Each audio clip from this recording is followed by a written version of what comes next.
Hey, people, it's your boy Chubb Rock. There's a new sheriff in town, Southern Edge Beverage Company. And let me tell you, you better taste the edge. Watch this. Taste the edge. Sweet tea vodka, salted caramel whiskey will rock you. The taste is smooth and refreshing. Gluten-free, no harsh burn for the blessing. Make it neat. Have it on ice. Buy both bottles. Have it twice. Mix with your favorite fruit juice. Nice. Mix a liqueur combo. Hype. We're black owned. Yeah. Find us in Atlanta, telephone. College Park. Check this bone. Sweet tea, vodka, fix your fam. Southern Edge Beverages, Instagram. Salted caramel whiskey on the edge. New sheriff in town, baby. Taste the edge. Southern Edge can be found in the following locations in the metro Atlanta area. Total Wine and More in Alpharetta. Camp Creek World of Beverages. Prohibition Liquor. Firewater Package. Crest Wine and Spirits. And Bim's Package Store. It's time to taste the edge. Southern Edge, baby.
We have our new advertising rate sheet available. The Two Live Stews have a current reach of 50,000 people. That's right. Okay? That's right. Here's the big thing about it. If we advertise your business, you got to remember, this is pretty much forever. It's in perpetuity because these videos are streamed and you can watch it over and over and people can watch what we did 6 months ago and they're still going to see your advertisement. Okay? It's constant. Constant. All right. So, internet-based or Atlanta-based businesses, just going to shoot you real. I mean, if you're in Arizona and you got a brick and mortar, we probably can't help you a lot, to be honest with you. Now, if you want to advertise the show just to show some love, that's cool. But an Atlanta-based business and internet-based business, check us out. Email us, okay? sme.dougstewart@gmail.com. Here are your sponsorship packages starting at $75. And you're getting a lot of value from $75. In the Two Live Stews Facebook chat group, we got 40,000 people, okay?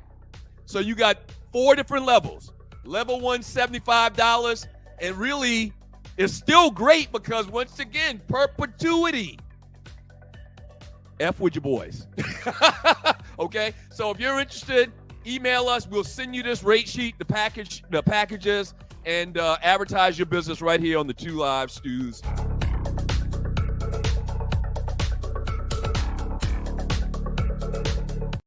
Imagine feeling invigorated and focused, not by artificial substances, but by natural pre-workout supplements. This isn't just a thought, but a reality many athletes and fitness enthusiasts are embracing. They hold the key to elevated performance without the commonly associated side effects of synthetic products. However, overlooking the potential of these supplements means missing out on that all-natural energy boost and focus. It means accepting unnecessary crashes post-workout. It's a pain point that no fitness enthusiast should grapple with, especially when there's a healthier alternative. At Lion Roar Herbs, we produce a vegan all-natural pre-workout that is proven to increase performance and boost every workout. Visit us at lionroarherbs.com to learn more and look for natural performance energy. That's NPE. We are sure you will feel the difference. Hey man, listen, the word on the street is real. SouthernEdgeBeverageCO.com. Everybody's talking about it, Doug. Yeah, salted flavored caramel whiskey, sweet tea flavored vodka. Everybody and their mama. Chub Rock, Jerry Stackhouse, all the Stewies, the dogs and the poodles, and this dude too. Dana Dane with fame, Dana Dane with fame. And look what I got, that Southern Edge. Southern Edge. Woo, baby, that's right. That caramel salted flavor, baby, is all you need in your life. This whiskey is fire. Take it from the great one. Southern Edge, Southern Edge, Southern Edge. Full circle. You heard the man, and you know who that is. The great Dana Dane with fame, showing love to the good folks from Southern Edge Beverage Company. Now, Doug, he mentioned the salted caramel. Don't forget about the sweet tea vodka. Don't forget about the passion berry tequila. And don't forget about the S.E. Limon tequila, too. Yeah. Nightmares of the night. That guy. Y'all don't know. If you under 50, you won't get that. But shouts out to the great Dana Dane with fame. Sir, everybody and their mama is talking about Southern Edge. I'm very proud, man. You can find more information about Southern Edge at www.southernedgebeverageco.com. But like Doug said, everybody's talking about it. Like to keep it on the edge so we max out. The best of the Two Live Stews experience. Right. We got a new Stews poll coming out. We're going to have it posted tonight. And the 4 options are Kirk Cousins, yes. Justin Fields, no. Or Kirk Cousins, no. Justin Fields, yes. You shouldn't be able to do that. You shouldn't be able to put a story out there that is not true. Kirk Cousins, yes. Justin Fields, yes. Or Kirk Cousins, no. Justin Fields, no. You just started talking about our debate that started us on radio was the effectiveness of the option, idiot. It was the effectiveness of the option in the NFL. You call your brother idiot? I never call you an idiot. A dummy. I'm calling him a dummy. And then you tried to railroad me just now. What you did is called hijack the show. I'm done. You call your brother a dummy? You call your brother an idiot and a dummy? I raise you. There you can go. Hey, we'll see y'all when? Monday? I gotta go make the donuts. Bye. We'll see y'all Monday. I know a lot of times it sounds like we're bragging, but we gotta tell y'all because y'all will forget. I'm serious. Sometimes we gotta tell y'all, we gotta say it out loud because y'all will forget. And y'all will give credit to somebody else when that's not the case. Just like I said, in 30 years, Eminem's going to have created hip-hop. No. All these shows you see right now, they all came from us. They did. I don't care which one you name. Drink Kings, the little show with Steven Jackson and whatever the case be. Any show you see where it's 2 brothers talking shit on the radio, okay? Joning, having fun, talking about sports and whatever. It started with us. I just need to remind you, 2001. If you can show me video or pictorial evidence of somebody doing this genre of radio or entertainment before October of 2001, then I'll talk to you. But you're not gonna be able to find it. The best of the Two Live Stews experience. Cause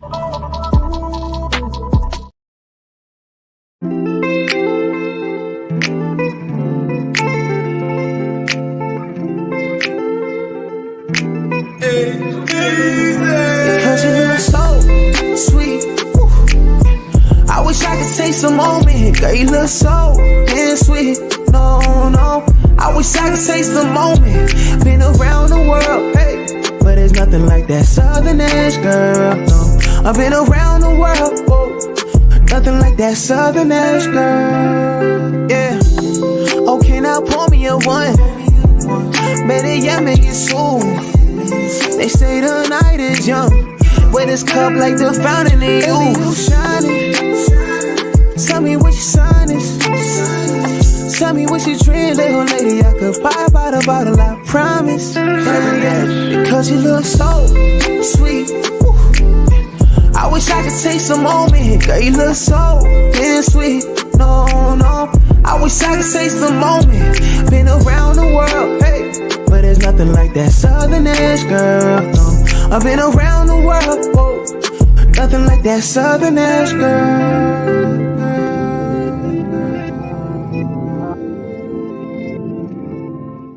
Hey, people, it's your boy Chubb Rock. There's a new sheriff in town, Southern Edge Beverage Company. And let me tell you, you better taste the edge. Watch this. Taste the edge. Sweet tea vodka, salted caramel whiskey will rock you. The taste is smooth and refreshing. Gluten-free, no harsh burn for the blessing. Make it neat. Have it on ice. Buy both bottles. Have it twice. Mix with your favorite fruit juice. Nice. Mix a liqueur combo. Hype.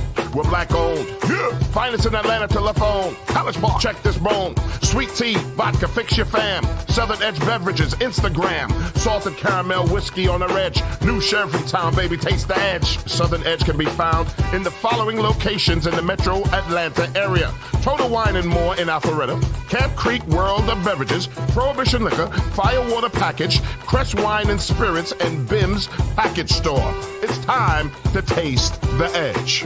Southern Edge, baby.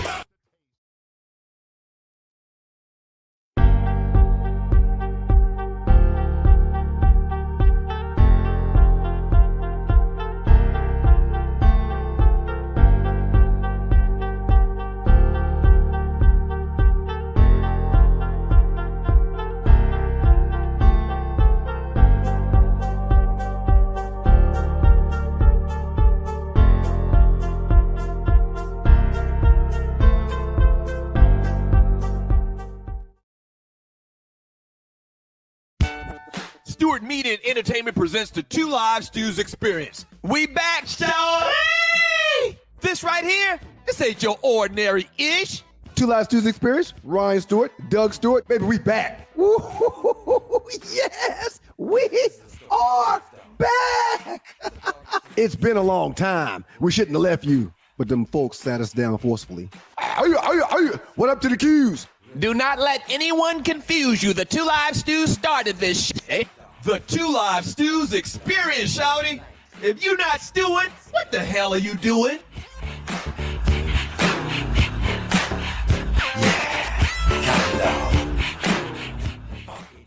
And we've got to thank God every minute of every day. Thank you, audience. Y'all are, wow. What looking to see all of y'all here tonight. Thank you, man. This is exciting. Thank you. Come on, keep on giving it up. Keep on giving it up. Thank you. It's your boy, One Live Stew, a.k.a. Ryan Stewart, one half of the infamous Two Live Stews.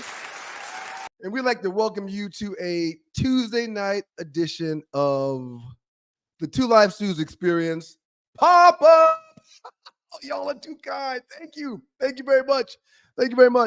A whole cast of characters have been invited to spend some time with us tonight on this pop-up experience. I'm not sure if they're going to show up, but I know I got one dog I can count on. I'll bring him in here shortly.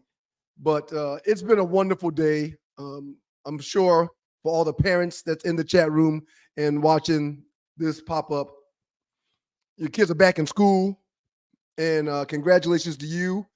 I'm ecstatic, okay?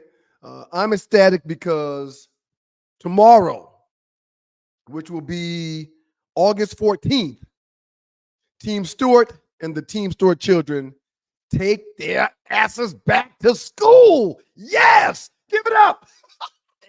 Thank you. I'm happy. I'm really happy about that. My wife is an administrator. Thank you.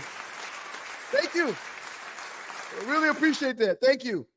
My wife is an administrator, and my children are blessed or burdened, however you look at it, to go to the same school that my wife is an administrator of. So when they're in school, and that's all three of them, and my wife is there, that gives dad the entire day from like 7:15 to like 3 o'clock to do what I want to do. And I'm very, very, very excited about that. I'm in love with my kids. I love them beyond all measure. And there's nothing else I would rather be doing than being a dad, okay? I'm a full-time dad, and I take my full-time daddy duties extremely serious, okay? It ain't nothing to joke around with. However, during the summer, they wear me out. And tomorrow, the scales go the other way, because when I drop their behinds off tomorrow morning, I'm coming home to smoke one. Damn right. I said it. And one thing that we're going to do in these pop-ups is we're going to keep it a little more real than we do during the day. It's after 9 o'clock. Your kids should be in bed. Okay, they should be in bed.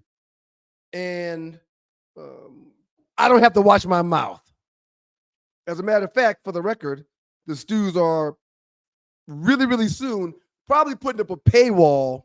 So when we do these pop-ups late at night, or when we do these other shows that we're creating late at night, we can get raunchy. We can tell the truth. We can be truth tellers and really explain in detail things that we will be talking about. Got to give a quick shout out, man, to the good folks from Southern Edge. The Southern Edge Beverage Company had about 3 or 4 calls today with the good folks at Southern Edge and Southern Edge Management. Big things popping. I mean, big things really popping. This venture is going to ultimately be more than likely one of the most profitable businesses that I've ever been a part of. Looking forward to that. But to make that happen, we've got to grow the brand, and that's what we're doing. And we appreciate all of you out there, all the Stewies, all the dogs and poodles, everyone that has been supporting Southern Edge Beverage Company. Check us out on the web, www.southernedgebeverageco.com. That's where you can find out where all the stores are. That's where you can find out where you can get the product. We're right now being sold or distributed in Florida, Georgia, and South Carolina. We had a bad distributor in Georgia for several months. We shook his behind down. We got new distribution, and we're looking forward to a much better relationship with our distributor as we conquer more of the counties in all of Georgia, okay? We're going to do a good job at that. So shouts out to everybody that has already purchased bottles. They can't stay on the shelf.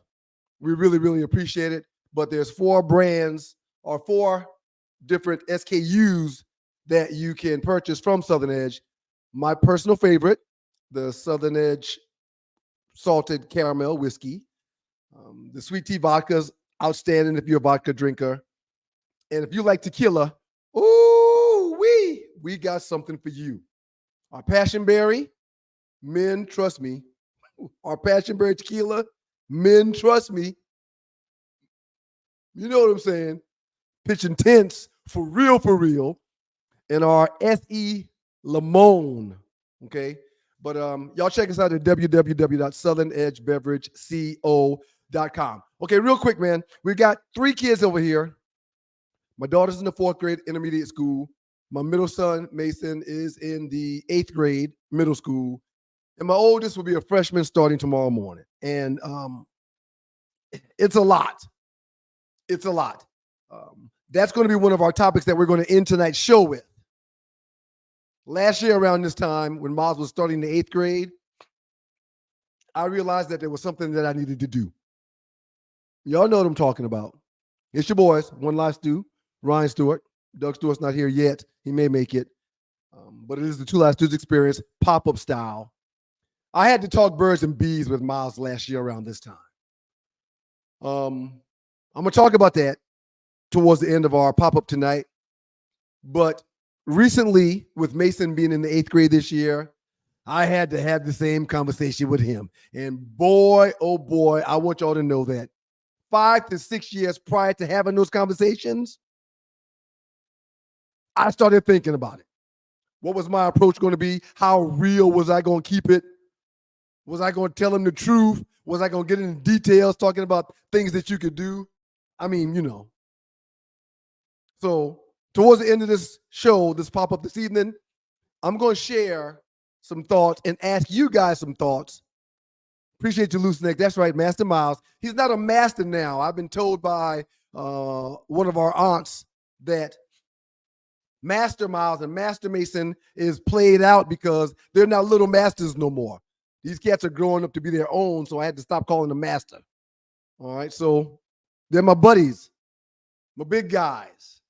But yeah, it's going down. It went down for me and Mason's conversation. That's right, birds and bees. So I'm going to share a little bit of that with you guys. And I'm also wondering, as a parent, especially the males in the room, have you had that conversation with your kids? Did you not have that conversation with your kids? My dad was very honest with us about a lot of things. And I don't know if he had that conversation with Doug, but he really never had that conversation with me. But we'll get into details about that, and we'll talk about that a little bit later before we let you guys go for the evening.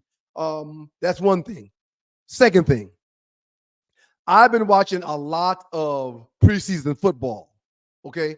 I record all the games, and at night when I'm done on daddy duty, at night when the wife decides to shut it down and go to bed, I will watch Young and the Restless. That's right, 40-plus years, every day, I watch it. Judge me if you want. I don't care. I'm the Black Victor Newman. I watch Young and the Restless all the time, every day. And if there's a week or two where something's going on and I can't watch it, guess what? Whenever I can, I don't jump back and start on that day. I go back to where the last show was that I watched, and I watch it from there. Y'all can judge me if you want. I love Young and the Restless. Been watching it 40-plus years, and I don't plan on stopping again. They used to call me the Black Victor Newman. Well, after watching Young and the Restless, I'll pull up a game and I'll watch the game. Okay? I have very irregular sleeping patterns. I think I've mentioned that on the show before. And if I fall asleep in the second or third quarter, when I wake back up an hour and a half, 2 hours later to go to the bathroom, guess what? I go right back to where I fell asleep and I start watching that game again. And after I watch that complete game, I'll pull up another one and I'll start watching that one. So yeah, I'm watching a lot of preseason football. The quarterbacks that were drafted this past year, there's about 5 or 6 of them in the top 15 picks. I think 11 or 12 of them drafted overall. These guys have a field presence that's been unknown to rookie quarterbacks to this point. The Dread and I, who will be joining me, Nadi, we will talk about those quarterbacks. And last but not least, Forbes, or was it Forbes or somebody else? Whoever it was, came out with the values of the top 10 franchises in the National Football League. And when I tell you that per Sportico, the 32 NFL franchises collectively are worth $190 billion. Talk about a business, talk about an investment for the 32 owners that's a part of the National Football League, okay? So that $190 billion, that's the value of the 32 NFL teams collectively. That also includes team-related businesses. That also includes the real estate, the property that these businesses and buildings and stadiums are on. Nadia and I are going to talk about that because what I learned today after perusing through the top 10 franchises value-wise in the National Football League, what I learned is Jerry needs to stop tripping. You hear me? Hey, Jerry, I know you're watching. He's an avid Stews watcher. He watches the Two Live Stews Experience, allegedly. Jerry needs to stop tripping. I don't believe Jerry is acting the way he's acting right now with CeeDee Lamb, with Parsons, with Dak Prescott. Jerry needs to stop tripping. We will get into that in detail here shortly. Let's bring in my man, the Naughty Dread. Dread. What up, Stu? Happy Tuesday, sir. How you doing, man? Oh man, I'm great, man. Same suit, Jerry heated. Same soup, just reheated. Wonderful Tuesday night. Looking forward to talk a little bit of sports with you. Looking to talk a little bit of life with you too. You too have a son that is older now. How old is he? He grown. He's grown. Yeah. He's 20. He's 22 years old. Okay. Yeah. Start thinking about that conversation we're going to have at the end of the show, because I want to know when and if you had the birds and bees conversation with your eldest.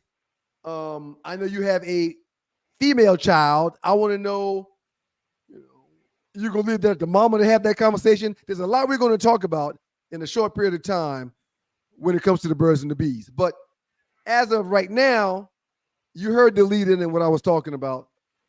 We're going to get into these rookie quarterbacks, especially from an Atlanta Falcons point of view. You're an avid Falcons fan, Falcons watcher, so I'm curious to your thoughts. We're also going to talk about the value. Go ahead. I'm not a Falcons fan. You're not a Falcons fan, Dread? I'm not a fan of any team. I'm a fan of players. I like players, but I'm able to be objective about football. Yes, I know everything about the Falcons because I'm in Atlanta, but I'm not a Falcon fan, no. So if you had to pick a team that you were going to ride or die with, who would that team be? It'll be Pittsburgh or Philadelphia. I like those two. I like those two teams. Are you from Pennsylvania and we didn't know that? I'll be damned. Not even from Pennsylvania, y'all. How'd that happen, Dread? I don't have loyalship to owners. No, I'm not loyal to owners, but I do like how the Pittsburgh ownership runs its franchise. That's the Rooney family. Yes, and I've also respect Philadelphia from a QB standpoint. Mm-hmm. Philadelphia always seems to have a black quarterback, and that's since I've been a kid. So I kind of ride with Philadelphia and Pittsburgh more than any other teams. Lurie owns the Philadelphia Eagles. The Rooneys own the Pittsburgh Steelers. And as a matter of fact, let me make sure before we go any further, only one of those franchises are on the top 10 list when it comes to value of those organizations. We'll get into that here a little bit later. And lastly, man, we're going to talk about the value of these teams and Jerry Jones. Okay.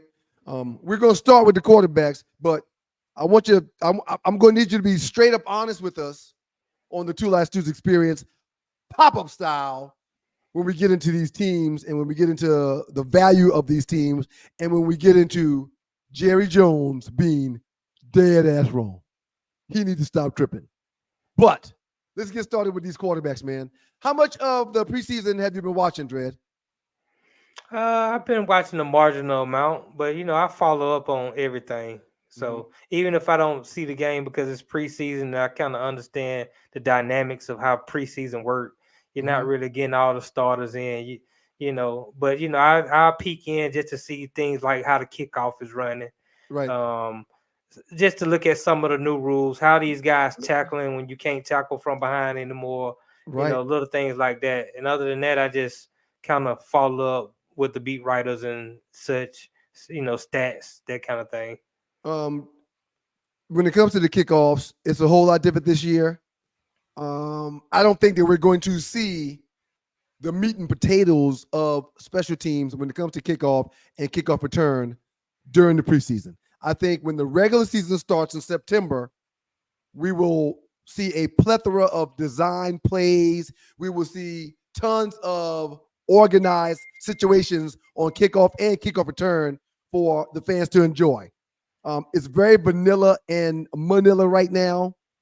They're not doing anything special because they're going to save that for the regular season.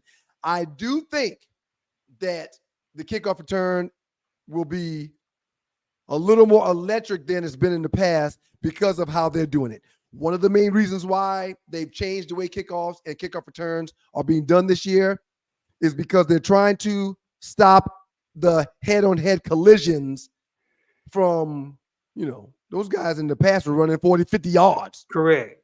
Full speed. Right. They're trying to stop that because people were getting concussed often on special teams. Y'all know, I'm a former NFL vet, played 5 years with Detroit, and the bulk of my money was made on special teams. On the kickoff team, I was L3, R3, L2, R2, which those guys' primary job is to bust their behind getting down the field and bust the wedge. Okay? The wedge was, at that point in time, anywhere from 3 to 5 dudes, anywhere from 290 to 340 pounds. They held hands, they locked arms, and my job was to bust those guys apart to allow others to go through a seam that I would create to get to the return man. I think that's why my body's jacked up now. Go ahead. Bro. I think that's one aspect of it. The major aspect of it is to help prevent injuries. The other aspect, I think, is to increase scoring, because you're going to have teams in much better field position to start drives. And then you add that along with the other rules that they're making with the tackling or the lack thereof.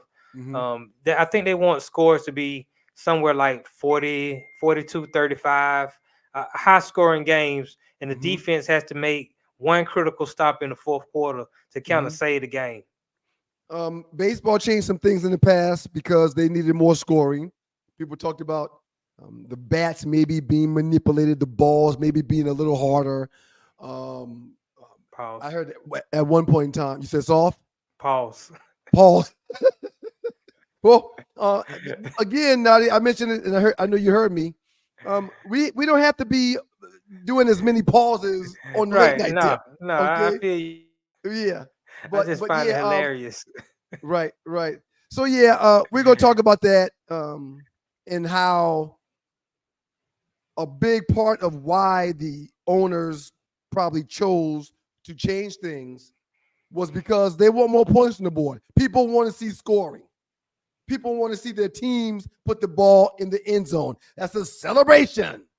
Defensive games are not appreciated, even though I come from the old school and I believe that defense wins championships. Correct. Everybody wants to see that ball get to the end zone.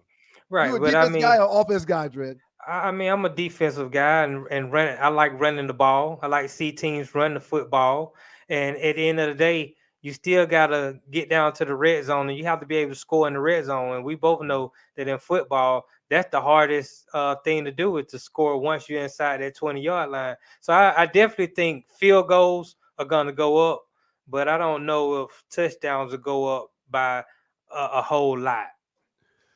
It's your boys, the Two Live Stews, the Two Live Stews Experience. Shouts out to the good folks from Southern Edge, the Southern Edge Beverage Company. They are the folks that fuel the Two Live Stews Experience, and they also fuel every single pop-up. Rookie quarterbacks, Dredd. Caleb Williams, number 1 overall. Jaden Daniels, number 2 overall.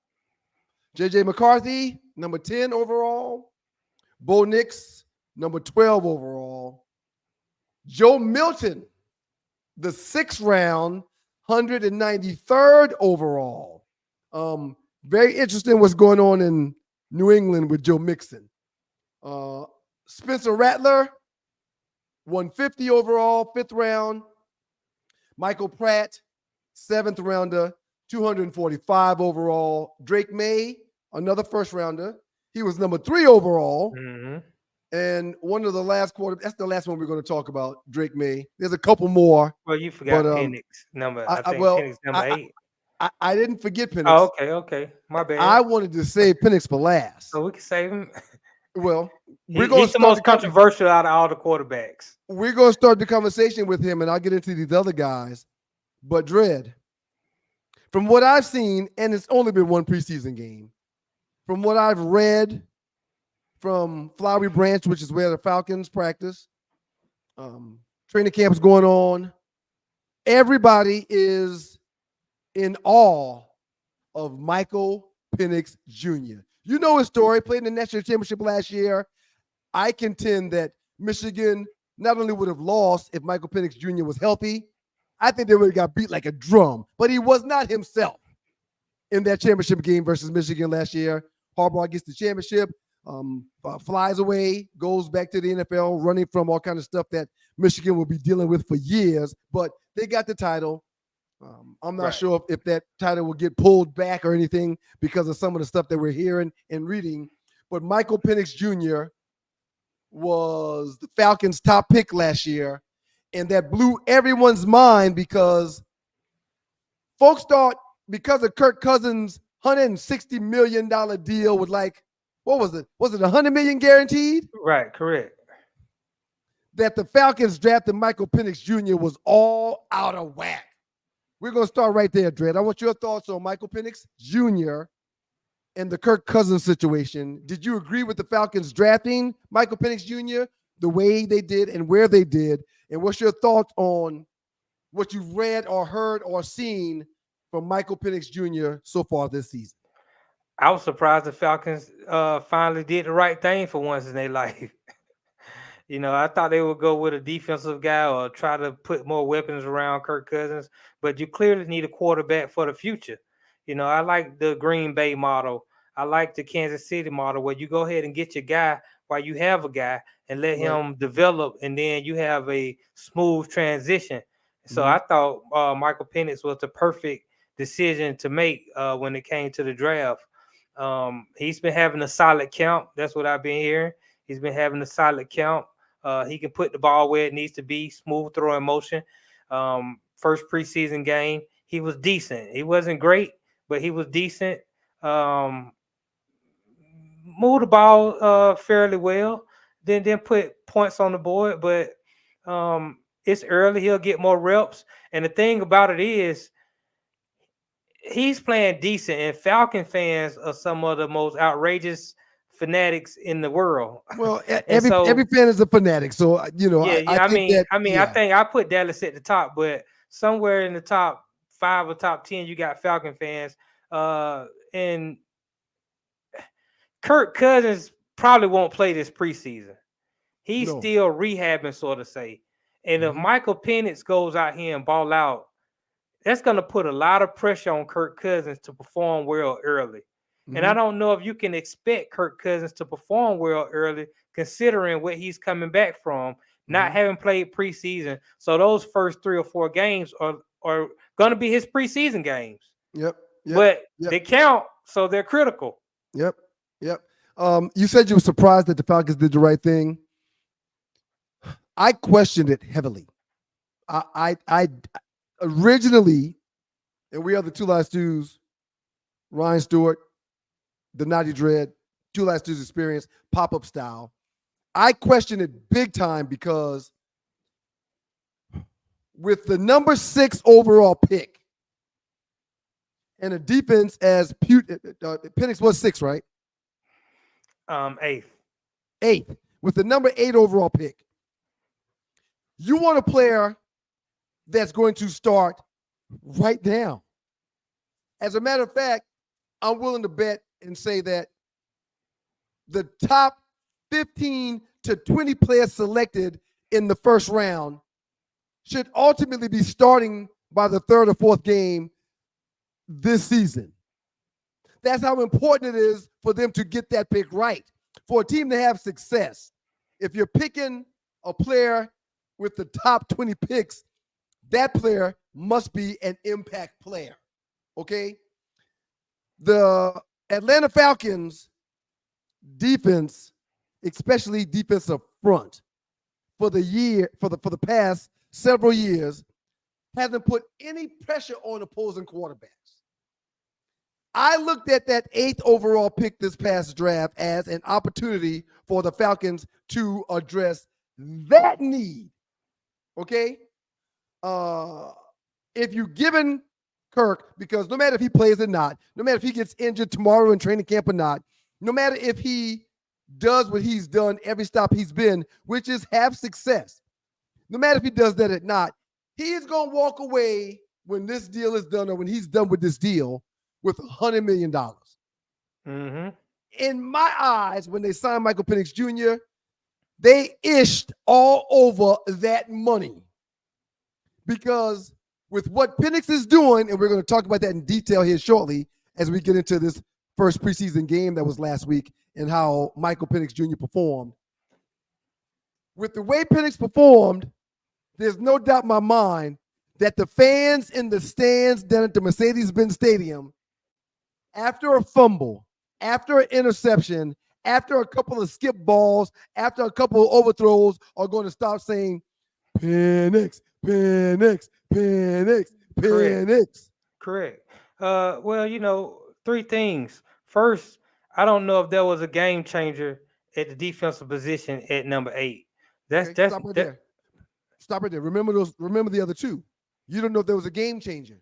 What we do know is there were several players defensively that are going to be game changers in that draft. And if you've seen how the draft went, because how the league is changing to more of an offensive game and the rules are going against defense, you didn't have that many defensive players drafted in the first round. There was a lot of offensive players taken in the first round. So that's the quarterback has been magnified. You have to have a quarterback. Well, but that's my point. If the rules are being catered to the offenses, if the quarterbacks that are making $50 million a year or more are being catered to, then you've got to have somebody or some unit that can get to that guy. And well, that's my second point. When you hire Raheem Morris as your head coach, and he's one of the best defensive minds in the game, and then after Michael Penix, the Falcons took mainly just defense the rest of the way out. You would hope that Raheem Morris can scheme it up. Okay. And so from that aspect, I can understand. Kirk Cousins he didn't get outrageous money. He got fair market value money for a starting quarterback in this league. And so 2 years, he's pretty much guaranteed. And you give Michael Penix a chance to develop. I don't expect much out of Kirk Cousins outside of Falcons making the playoffs. But I believe with Penix coming in right after that, you can get that Jordan Love, that Aaron Rodgers, that Pat Mahomes feeling and compete for a Super Bowl. Two Last Stews experience, pop-up style, the Naughty Dread. Your boy One Last Stew, Ryan Stewart. You just said a mouthful. Let me dissect a little bit of that real quick. Fair market value. Not crazy money. Not crazy money. It's fair market value for a top 15 starting quarterback in the NFL. If he plays 2 years, which I don't see happening the way Penix is performing. If he plays 2 years, you're telling me that you're fine with him walking with $50 million a year. So in essence, the number that the top paid quarterbacks, the Loves and the Aaron Rodgers and everybody all the guys that's making 50 plus, the money that they're going to make for the next 4 to 5 years, you're fine with giving Kirk Cousins to do nothing if Penix is who you think he's going to be. Well, it all depends on Kirk Cousins and his performance.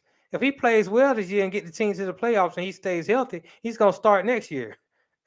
And then that $50 million is going to go towards a starting quarterback, a top 15 starting quarterback in this league. So this all predicated on the health and the performance of Kirk Cousins. I believe with the weapons that the Falcons have, if he remains healthy, I have no doubt in my mind he'll put up decent numbers and have the team in the playoffs.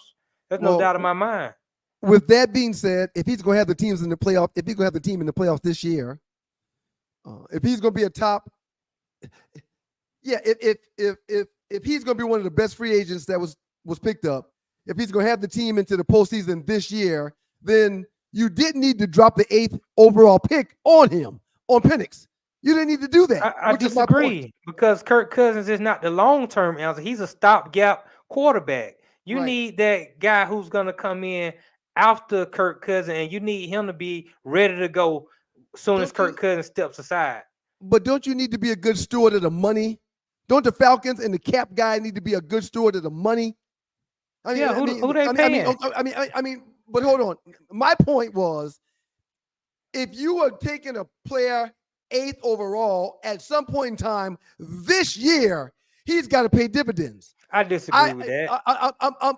I'm disagree with I'm okay with taking a player on the first day of the draft, which means 3 rounds, taking a player to be a quarterback in waiting. But again, I look at the top 20 picks as guys that need to be beneficial on the field to the team this year. And if it works out the way that the Falcons wanted to as of now, that will not be Michael Penix Jr. So if that's the case, I don't want to pick of number 8 sitting on the bench for 2 years, no matter how good Kirk Cousins plays. I disagree. I think for any other position outside of quarterback, I would agree with you. But you look what Kansas City did. They traded up to take Pat Mahomes, and they let him sit on the bench for a year behind Alex Smith. All year. Let him, All year. yes, for a year. And All year. you look at Jordan Love. He sat behind Aaron Rodgers for about 2-3 years before he got Packers an always do opportunity. that. The Packers Right. always do that. And That's they what the always Packers have, and it's worked every time. That's why the Packers consistently Jordan have Love. a good quarterback when one of their all-time great quarterback walks away. They don't have that. Jordan Love was not the 8th overall pick. No, he wasn't the 8th overall pick. Aaron Rodgers was not the 8th overall pick. But you Brett do. Favre was not the 8th overall pick by the Packers. These are still first rounders. You remember Aaron Rodgers was a first round draft pick for the Green Bay Packers. Well, I think he Nadi, went like 24. What I said prior to starting was the top 20 players drafted needs to be on the field and benefiting said team this year. You look at Aaron Rodgers, Brett Favre, and Love were not top 20 picks. Yeah, but Pat Mahomes was a top 20 pick. You look at Drake May with New England right now. He probably won't start this year. It'll probably be Jacoby Brissett, and then he'll follow in line when he's ready to go. I mean, at quarterback, you want your quarterback to be ready. You don't want him to drop the ball. You look at what happened with Justin Fields in Chicago, and now he's on his second team with Pittsburgh already. And Pittsburgh going to do the right thing. They want Russell Wilson to play this year. Let us develop Justin Fields, and then hopefully Justin Fields get ready to go. Now, if Russell Wilson drops the ball at some point this year, you can bring Justin Fields in right now. But it's okay to let these young quarterbacks develop instead of putting the whole franchise on their lap in year one just because they were a top 10, top 15, top 20 pick. It is the Two Live Stews. Doug Stewart, Ryan Stewart. Doug's not here. I'm joined by the Naughty Dread. We're brought to you by the good folks from Southern Edge. Okay, as we get into this Penix thing, game 1, Falcons lost the preseason opener to the Miami Dolphins while losing the edge rusher, Braylon Trice. Am I not mistaken? Braylon Trice? Braylon Trice is gone. They lost Harrison Hand. That hurts them. But a bright spot in that game versus Miami last week was Michael Penix Jr. We're 9-16, which is only 56%. Threw for 104 yards, didn't throw any touchdowns, didn't throw any interceptions. He had 5 drives. If you had to give him a grade, Naughty, what would that grade be? Factoring everything in the situation, I'll give him a B-. Not great, but it wasn't. I mean, he played well. I don't like the 56%. He let a few of those balls sail. That he could have completed more of them passes, but I mean, his first outing, I give him a pass on some of those. So I give him a B-. I agree with you. Penix had I like the B-. Penix sailed a few balls. So what I noticed in his 9-16 passing, he either hit said receiver or said running back or said tight end on the number, or it was nowhere near the receiver. Right. Okay. Now you're going to want that ball in an area where at every single throw, the receiver or the target that he's throwing to can at least get a hand on that ball. And you also want to make sure that the defenders don't have a shot at said ball. So a few of the misses I was cool with because the receiver didn't get to it, but the defender didn't have a shot at it either. However, I did not like the way some of those balls sailed. Question for you, Dredd. In your opinion, he showed so much poise in the pocket during the game. Is that because to him right now, due to Kirk Cousins, there's no pressure on him having to start game one? Do you think that had him more relaxed on the football field last week? Well, I think a couple things are factored in. He's taking a lot of reps in practice because Kirk Cousins is rehabbing, so they're giving him a lot of reps. Also, I think he's at 26 years old. He's mature. He's not coming out of college at 22 years old, young Like man. everybody Like else, right? he suffered a lot of injuries in college and was allowed to stay a little bit. So he's a mature person playing at the quarterback position. So I factor those things in as to why he's able to, be calm and patient in the pocket. Yeah, unlike Bo Nix, unlike Caleb Williams, who we're going to talk about here in a second, unlike Jaden McDaniels, Drake May, Penix is not competing for a starting job. There's less pressure. He just made up a great point. He's 4 years away from 30, okay? He's an older quarterback. That definitely is in his advantage. And that's by design for him to not have to perform and go out there. So I'm very happy for him. Sir, the problem that I have is that if he ends up starting this year, which in my mind, there is no doubt that he will. If he ends up starting Penix, there's no doubt in my mind. All right. Sir, the film that I've seen on Kirk Cousins, man, he's still gimping around the field. Right. They're saying he's healthy. They're saying he's good. They're saying he looks good, but they got to say those things. He still looks like a gimp to me. He still looks like that leg and that Achilles is not 100. It looks like that Achilles may not even be 80% right now. And if that's the case, it's going to be hard to put him out there week one and watch him limp around when you're seeing Penix Jr. putting that ball down the field where he's putting that ball and hitting targets like he's hitting that target.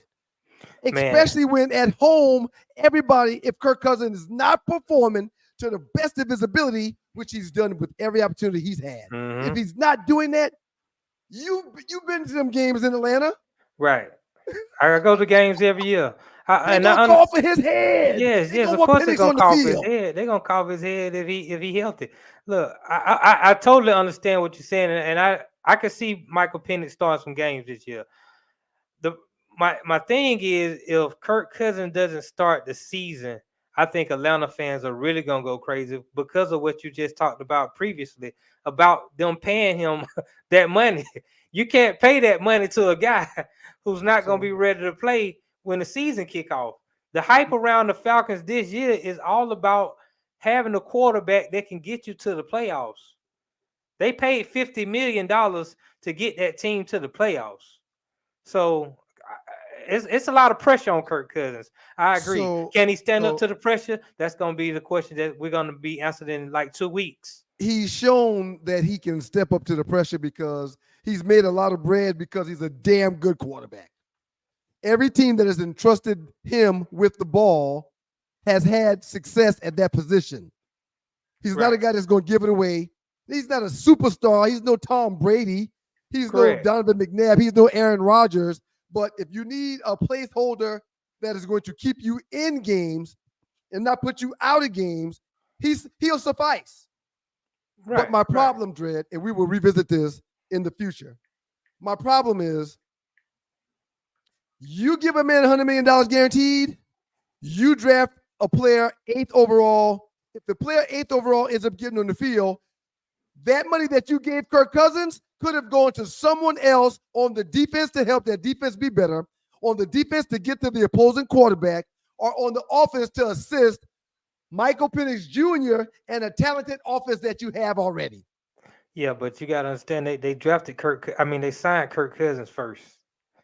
There was no guarantee they were going to be able to get the quarterback. So you signed Kirk Cousins first to kind of give you some assurances, and then you took the quarterback. Are you being a good steward of your money if you sign Kirk Cousins and then draft Michael Penix Jr. at 8? Are you being a good steward? Of course, you need 2 good quarterbacks. First of all, you need a quarterback to succeed, the stopgap guy.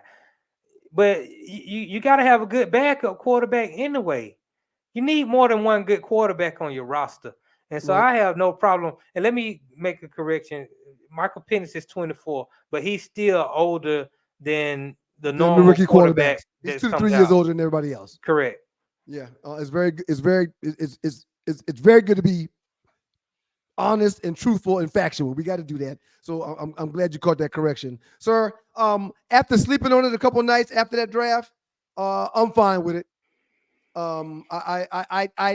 It bothers me to my core knowing how much you have to have top talent at the majority of the positions on the field, especially key positions like quarterback, running back, tight end, wide receiver, defensive end, safety, corner. You've got to have top talent at those positions. But it bothers me that Penix is going to sit. It bothers me that we could have done something with number 8 because of paying Kirk Cousins. It bothers me that we could have had something else at spot number 8 to benefit and help the team right now. That bothers me. But we'll ultimately see how it goes down. Right. We don't know if he's ready right now. That's the Nope. thing about rookie quarterbacks. The college football game and the NFL football game are totally different games. That's true. They're not the That's same. true. And it's hard to evaluate players how they'll transition. Outside of the running backs, every other position is a question mark. We just got to see. The minute Kirk Cousins throws a pick, the cameraman will immediately pan over to Penix on the bench all day long. Right. Thank you, Loose Neck. Thank you, Loose Neck. We appreciate y'all in the chat room. Falcons be okay. Julius 35C says, if the Falcons can find a sucker to trade Cousins, I'm for it. Nah, they're not gonna do that. They're not gonna do that. You're not gonna, because you're gonna burn money if you do that. Because no one is going to trade the value that was spent on Kirk Cousins to the Falcons. That's not gonna happen. Okay, so you're gonna take a loss if you trade him someplace, and that's my thing. The problem that I have with them is I don't want them to take any losses. I think that an 8th overall pick needs to be in the building to play some ball. Caleb Williams, number 1 overall in the first round, quarterback out of USC, went 4 for 7 this past weekend, 13.6 yards per attempt, had a 101.8 passer rating and 1 run for 13 yards. He showed poise in the pocket. He delivered the ball, and he was 4 for 4 before 2 balls that were dropped by receivers because they were both hit in the hands. So he started off really 6 for 6, moving the pocket, getting out of the pocket, not feeling pressured at all. I'm giving him an A, Noddy, this past weekend. What was your grade on Caleb Williams and your thoughts on this performance? Considering all things, I'm gonna give him a B+. He only hit, he did have some drops, but you only completed a couple passes to your wide receivers. Everything else was, to your running backs and things of that nature. I'm shaky on Caleb Williams. I'm ready to see him in the big time games when he's facing pressure, because what I witnessed from him in college, and he made some big plays at USC, but also when he faced adversity, I don't like how he responded to it. And so it's the NFL. You're gonna face adversity just about on a weekly basis. No question. So I want to see how he responds to this adversity starting week 1. I mean, they got a plethora of weapons around them. USC's offensive line was terrible last year. Correct. Head coach knew that. Offensive coordinator knew that. And one thing that they weren't going to do was allow Caleb Williams to get hurt. They didn't want him to take shots. He was told to throw balls away. He was told not to use his legs as much as he did the previous year when the offensive line was better. So I agree that he was under duress quite a bit last season with in LA with the Trojans. Okay, right. But the line was putrid. The line was bad. Oh yeah, he made some great plays. I mean, under pressure. Let me just keep it 100 with you. You're gonna have to. You lose a game, and you start crying, and you go up to the stands with your parents. And you crying on your mama's shoulder. I see you with the pink fingernail polish. You got the pink cell phone at the basketball game. I mean, I see where this is going. Yeah, that's what it's going. I don't know if I can trust that guy when it all matters. I mean, these are grown men coming into I mean, they trying to feed their families. And Listen, if they find you, they smell any weakness, these dogs will come hunt. I'm not going to get into that man's fingernail color. I'm not going to get into the color of that man's phone. I did not like the quarterback of the USC Trojans going to the sideline and putting his head on his mama's shoulder. I did not like that. However, that man has won a Heisman Trophy. We can't act like he hasn't. That man is a specimen. If you're looking for prototype, yeah, that's what you're looking for. We could say Heisman Trophy, but how many Heisman Trophy players that had great NFL careers, especially from the quarterback position? Dre, like I said, college football and the NFL football, them two different games. I couldn't disagree with you more. He was pressured this past weekend. That pressure just didn't bother him. It's preseason. But he was pressured, and it wasn't game. Nobody out there this past weekend, Nadi, wasn't giving it their all. I agree. Nobody out there this past weekend, Nadi, wasn't trying to get to the damn quarterback. I agree. Yes, preseason. Yes, preseason. And you don't want your first overall pick to get injured. But everybody out there wanted a piece of Caleb Williams, but they couldn't get to him. I can't deny that he has the tools. I definitely believe he has the tools. Does he have the heart? Once that season started and you got to play 4 quarters, you got to play 4 quarters in this game. And that heat coming all day long. Yes, sir. I just want to see. Defensive ends. You're going to get touched. You got defensive ends that's 280, running 4.6s, 4.7s. You got tackles that's 330, running 4.8s, 4.9s. Right. I mean, and your mama can't help you. Contact on that field. Your mama can't help you once you're at this stage, So, I mean, I just want to see it. I haven't. This is breaking new ground. This is unprecedented. I've never seen a quarterback who seems to be, for lack of a better word, as feminine as Caleb Williams is. So I want to see if it works out. Maybe it will.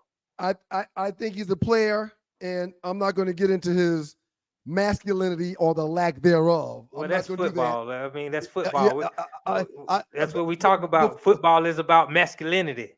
Before I question his masculinity or before I say the opposite of what that might be, I'm going to need to see something that makes me say, okay, that boy little, as the great Fred Sanford used to do. I'm going to need to see something before I go down that road. Other than that, all I can go off of is what he's done to this point, which is win a Heisman, take USC to places they hadn't been in years.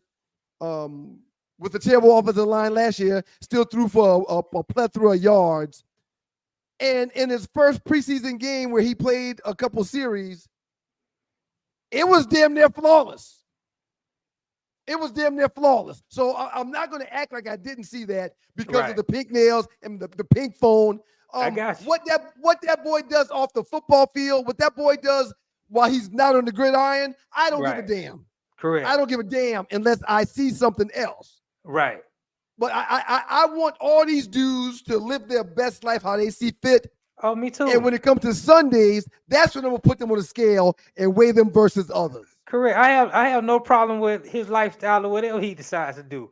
I just want to see if it translates to the quarterback position in the NFL. Now you can't really hit the quarterback like you used to, so maybe that'll help. Right. Your boys, Doug Stewart, Ryan Stewart. Doug's not here, but the Naughty Dread is sitting in for him. We're having a good time enjoying ourselves. Two Last Dudes experience, pop-up style. Next quarterback, man, number 2 overall, Jayden Daniels. I want your thoughts on him before we get into what he did this past weekend. Well, I mean, he didn't do much. He didn't play much. I'm going to need to see more. I believe he has a lot of athletic ability and talent. I just don't know if right now, and not that I'm high on Marcus Mariota or anything like that. I just don't know if he's ready to start game 1.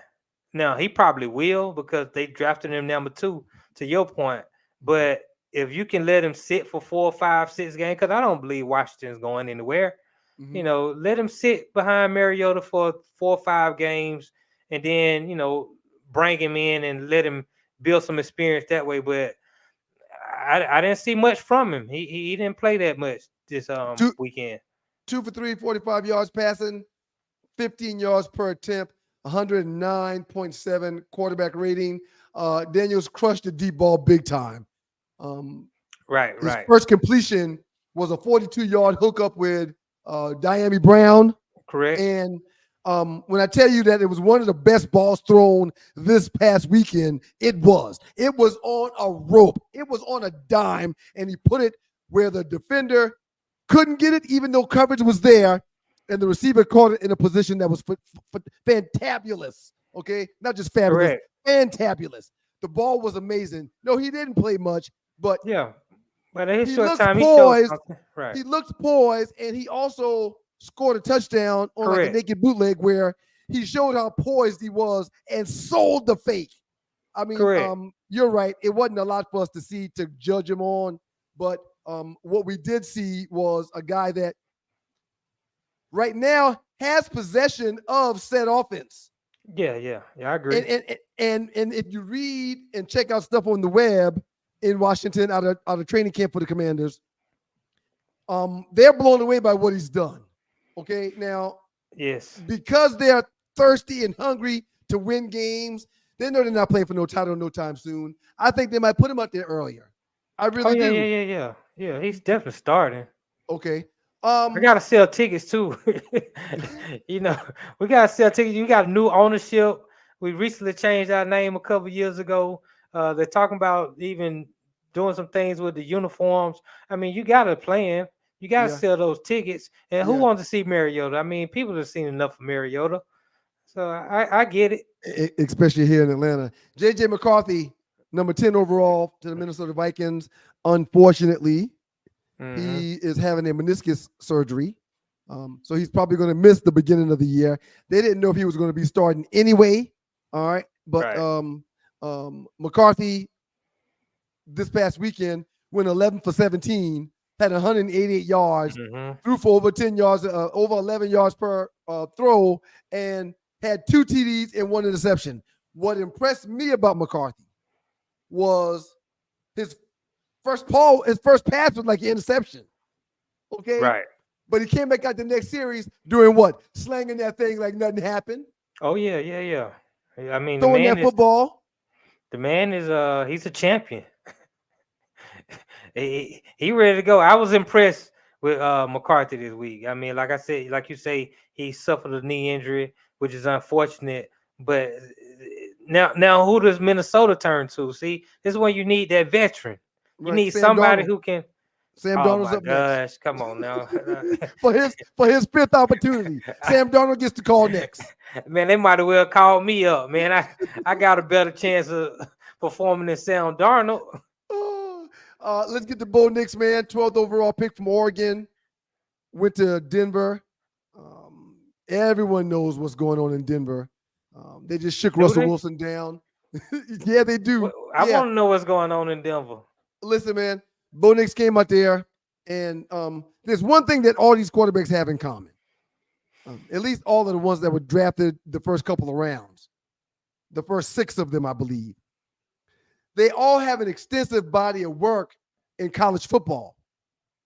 They all have time served. Bo Nix, sir, in college at 2 very well-known programs, Bo Nix has 60-plus starts in college football. Yeah, I wasn't impressed with him in college. When he was at where was he at first? I think he was in Auburn. SEC.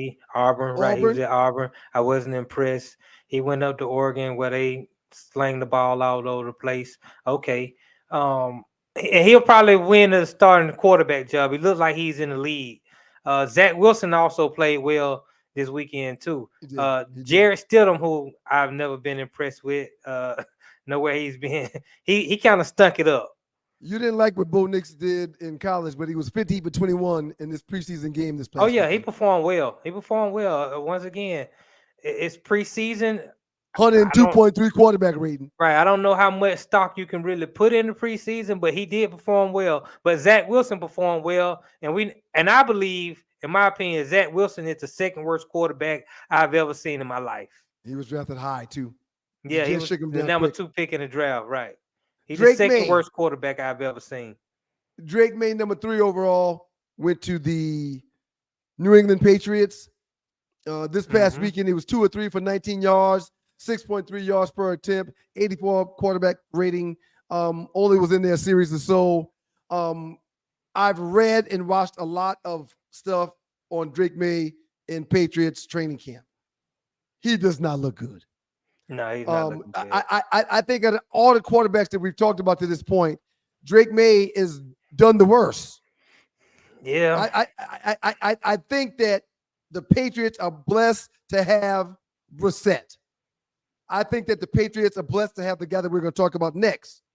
But when I tell you that out of all the quarterbacks taken, Drake May from the University of North Carolina was not a guy that moved my meter coming out of college. I had no idea that the Patriots would reach like that at number 3. I'm concerned about the Patriots, and I'm concerned about the offense. I mean, we look at what transpired over the last couple of years when Belichick was at the helm with the quarterback who's moved on to Jacksonville, and the offense just looks stagnant. You don't have many weapons on the offensive side. I mean, you had a pretty good running back with Stevenson, but I just don't know if it's a quarterback issue or if it's an offensive system issue. Okay. I don't know how well Jacoby Brissett is going to perform. I know he's been there. I understand that he's a veteran, so I kind of have more faith in him than I do in the other rookies that they got. But I'm suspect on the New England Patriots offense.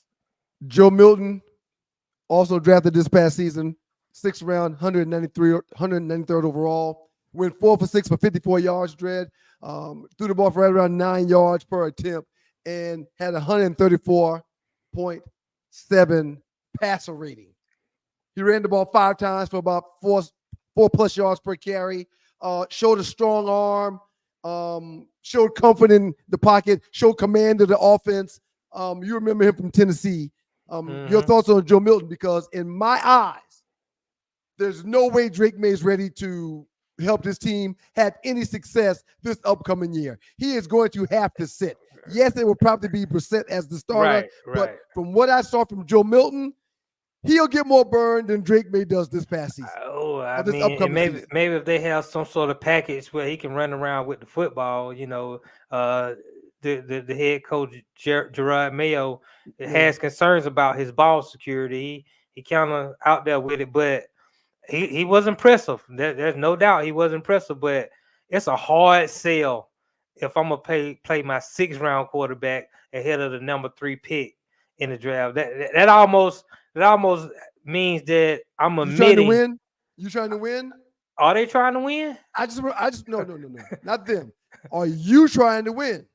You just said that it's a hard sale to put number 6 or the 6th rounder over the 3rd overall pick. Correct. My question to you is, are you trying to win?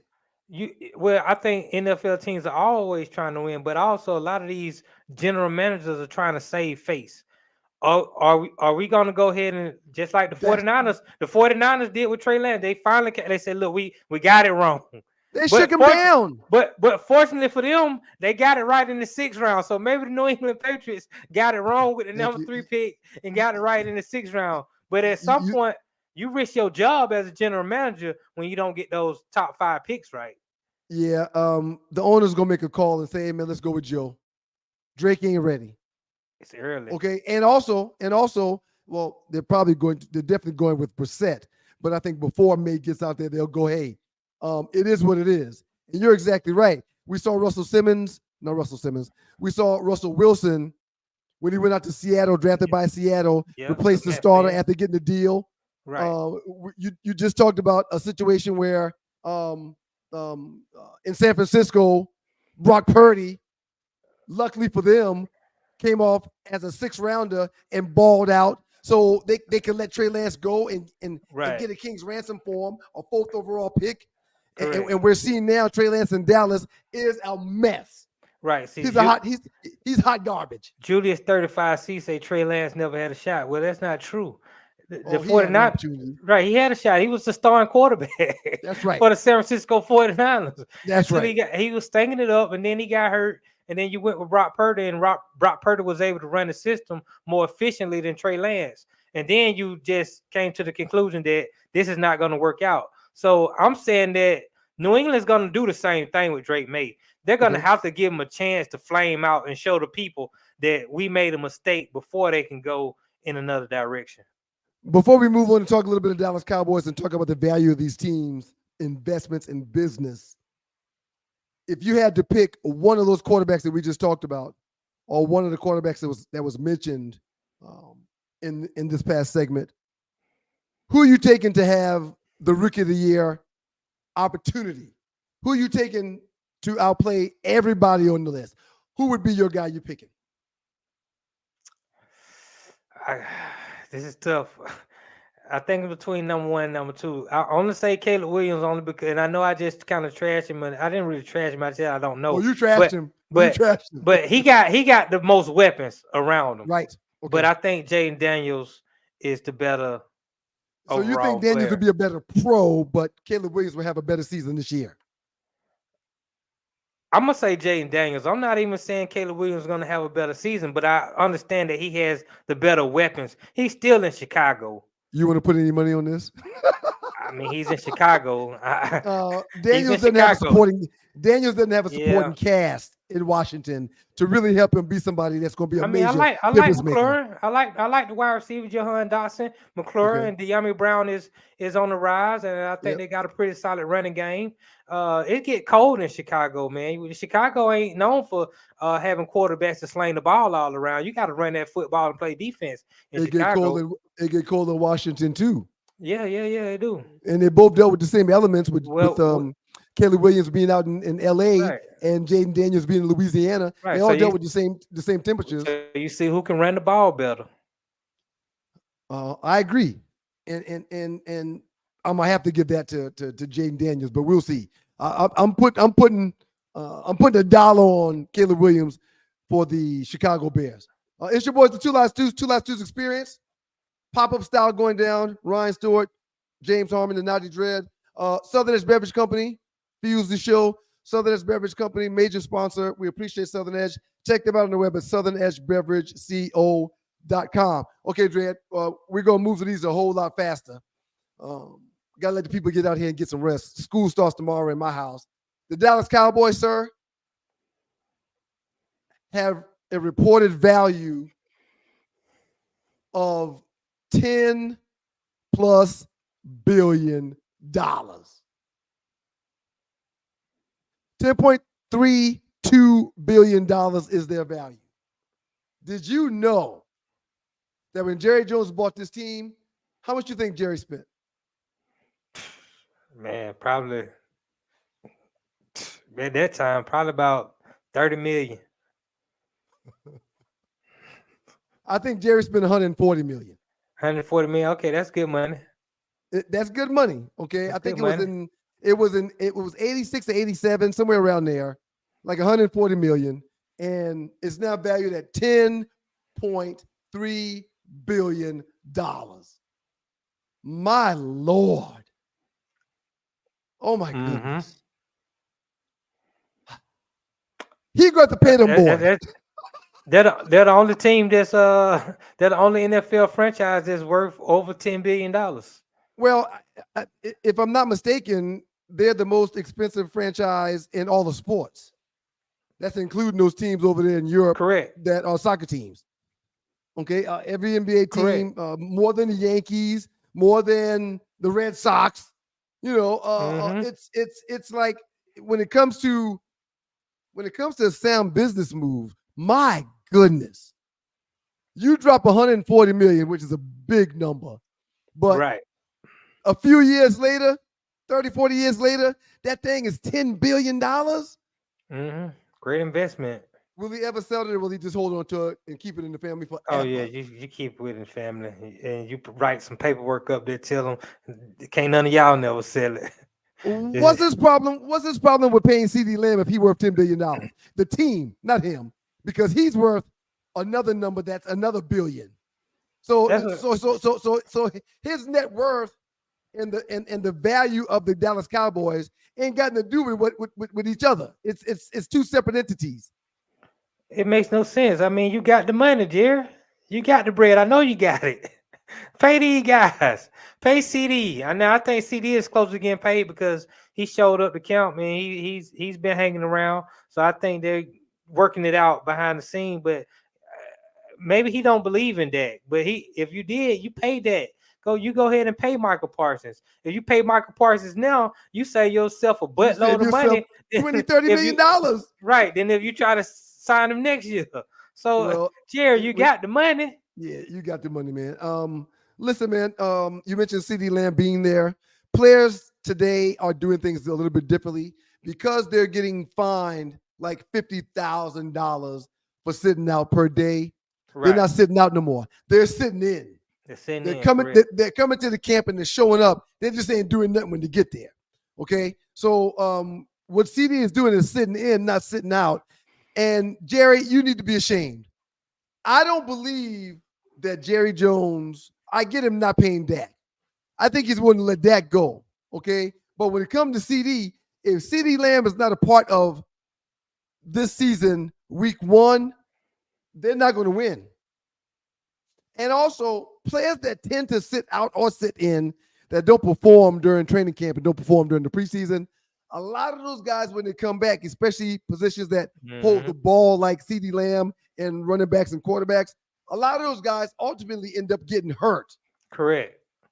So not only are you in danger of CD sitting out and CD not playing and CD not being a part of the team to assist, you're in danger of putting his health at risk the longer you let him sit out. Right. What I don't understand is you knew that CeeDee Lamb's contract was going to be up next year. You know that if you pay him now before next year, before he gets another 1,500-yard year, you know if you pay him now, you're going to save money, just like you mentioned before. You knew all season that he was going to want this deal. I don't understand why these guys aren't proactive. I don't understand why these owners and these cap guys wait until the season starts to really get serious and start negotiating. Doesn't make any sense to me. Man, I'm gonna start calling Jerry Jones Jerry Biden. I think he losing it, man. He losing it. Is he getting up there in age? He's becoming a terrible general manager. I mean, what are you gonna do if you don't pay Dak? You gonna let him go? You don't have that contingent quarterback. You got Trey Lance. You got Trey Lance. You roll the dice on Trey Lance and miss. And clearly it's not gonna happen for him. Okay, so if you don't get that, what do you do next year? Do you go out a stopgap guy, maybe a Kirk Cousins light, whoever's available, pay him $50 million, and then hope you can get somebody in the draft? I just don't understand. It's not making any sense. You're this close to winning. You're this close to winning the Super Bowl. Well, I don't know about all that. I don't know about all that. They got a good team. I don't like them, but they got a lot of talent on that team. Yeah, they hadn't won a title in it's about 30 years, 30, 40 years. It's a long time. Yeah. And they're always doing it to themselves. I don't think Dak Prescott is clutch enough to get that title. But I do know that without CeeDee Lamb, Dak is not going to be anything like he's been the past couple of years. He's going to struggle if he ain't got CD out there. And Jerry, you got the money. Your franchise is only worth $10.3 billion. Pay that man. They're worth 10.3. They are the cream of the crop when it comes to the National Football League and every franchise in sports. In your opinion, name the top 10 most expensive franchises, highest value franchises. I'm curious to see who you can get and where you can get. And this is me not having any information in front of me. I'm not looking it up. I'm just going off the dome. I got it in front of me. You said football, right? NFL. NFL only, sir. Okay, I would say Dallas. Okay. I would say New England. The New England Patriots are number 4 on the list. They're Okay. valued at $7.3 billion. San And Francisco. when they were purchased by Robert Kraft for $172 million. Okay. I got San Francisco. San Francisco's 49ers. behind the Patriots. $6.8 billion. When they were purchased for $13 million in 1977. Now they're valued at 6.8. Okay, that's 3 of them, Natty. You're doing good. Pittsburgh. The Pittsburgh Steelers are not a top 10 franchise. Oh, wow. I got that one wrong too. When me and Wow. my boy went through this earlier. I got that one wrong too. That's your first miss. Who's next, Natty? Okay. I'd say Denver Broncos. The Denver Broncos are not on this list. Oh, wow. That's Yeah. amazing. Yep. Let me get one more strike. I guess I'll I'm gonna say give you that's I 2 say- strikes. I'm give you gonna one say more. Green Bay. The Green Bay Packers Green Bay Packers. are not on this list. Yeah. Wow. I didn't that's think Green amazing. Bay would be because of where they are. Okay. I mean, they can only be so profitable up there in Green Bay, you know. Let's run down this list now. You named 3 of them. Right, I You should have named said Dallas. Chicago. You named Dallas, you named the Patriots, and you named San Francisco. Okay. Mhm. Between those 2, because that's number 1, that's number 4, that's number 5. 2 and 3, the Los Angeles Rams, $7.7 million. Purchased in 2010 for $750 million, but they got their money back a few times. Behind the Los Angeles Rams, the New York Giants. Wow. So yeah, they're 4th on the makes list, sense. $7.6 million. Listen to this, man. The last time the Giants were sold back in 1925, when Tim Marr, grandfather of current co-owner John Marr, when he bought the team, the initial league entry fee was approximately $500. Wow. $500 was a lot back then. $500 back then now is the equivalent of $8,973. I knew wow. you would say that. Wow. I knew you would say that. So back then, in essence, he purchased the franchise that's now valued at $7.6 billion for $9,000. Wow. That's amazing. I could have had a team back then. Oh my gosh. Well, no, you couldn't have, because our people were back there working his land. Okay. Oh, The right. bulk of money that he That's had right. to purchase that team was on the backs of folk that look like me and you. Right. So we talked about the Patriots. We talked about the 49ers. We talked about the Giants.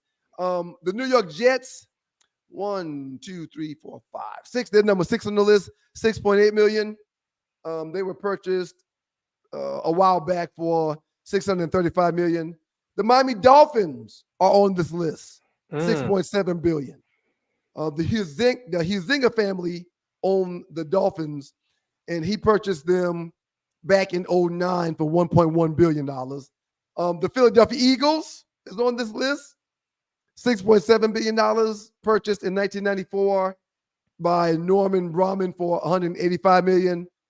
The Commanders are number 9 on the list, $6.3 billion. And number 10 on the list is my Las Vegas Raiders, valued at $6.7 billion in Las Vegas now. And when they were purchased by Al Davis decades and decades and decades ago, now ran and owned by Mark Davis, they were purchased in 1966 for $180,000. Oh, wow. That's amazing. It's amazing when you got the right The bread to complexion. make some bread. Yeah, Right. well, you gotta have a complexion because the owners gotta vote you in. They gotta say, we want this guy to be in. And so a lot of time, if you got skin the color of mine, they're not letting you own the team.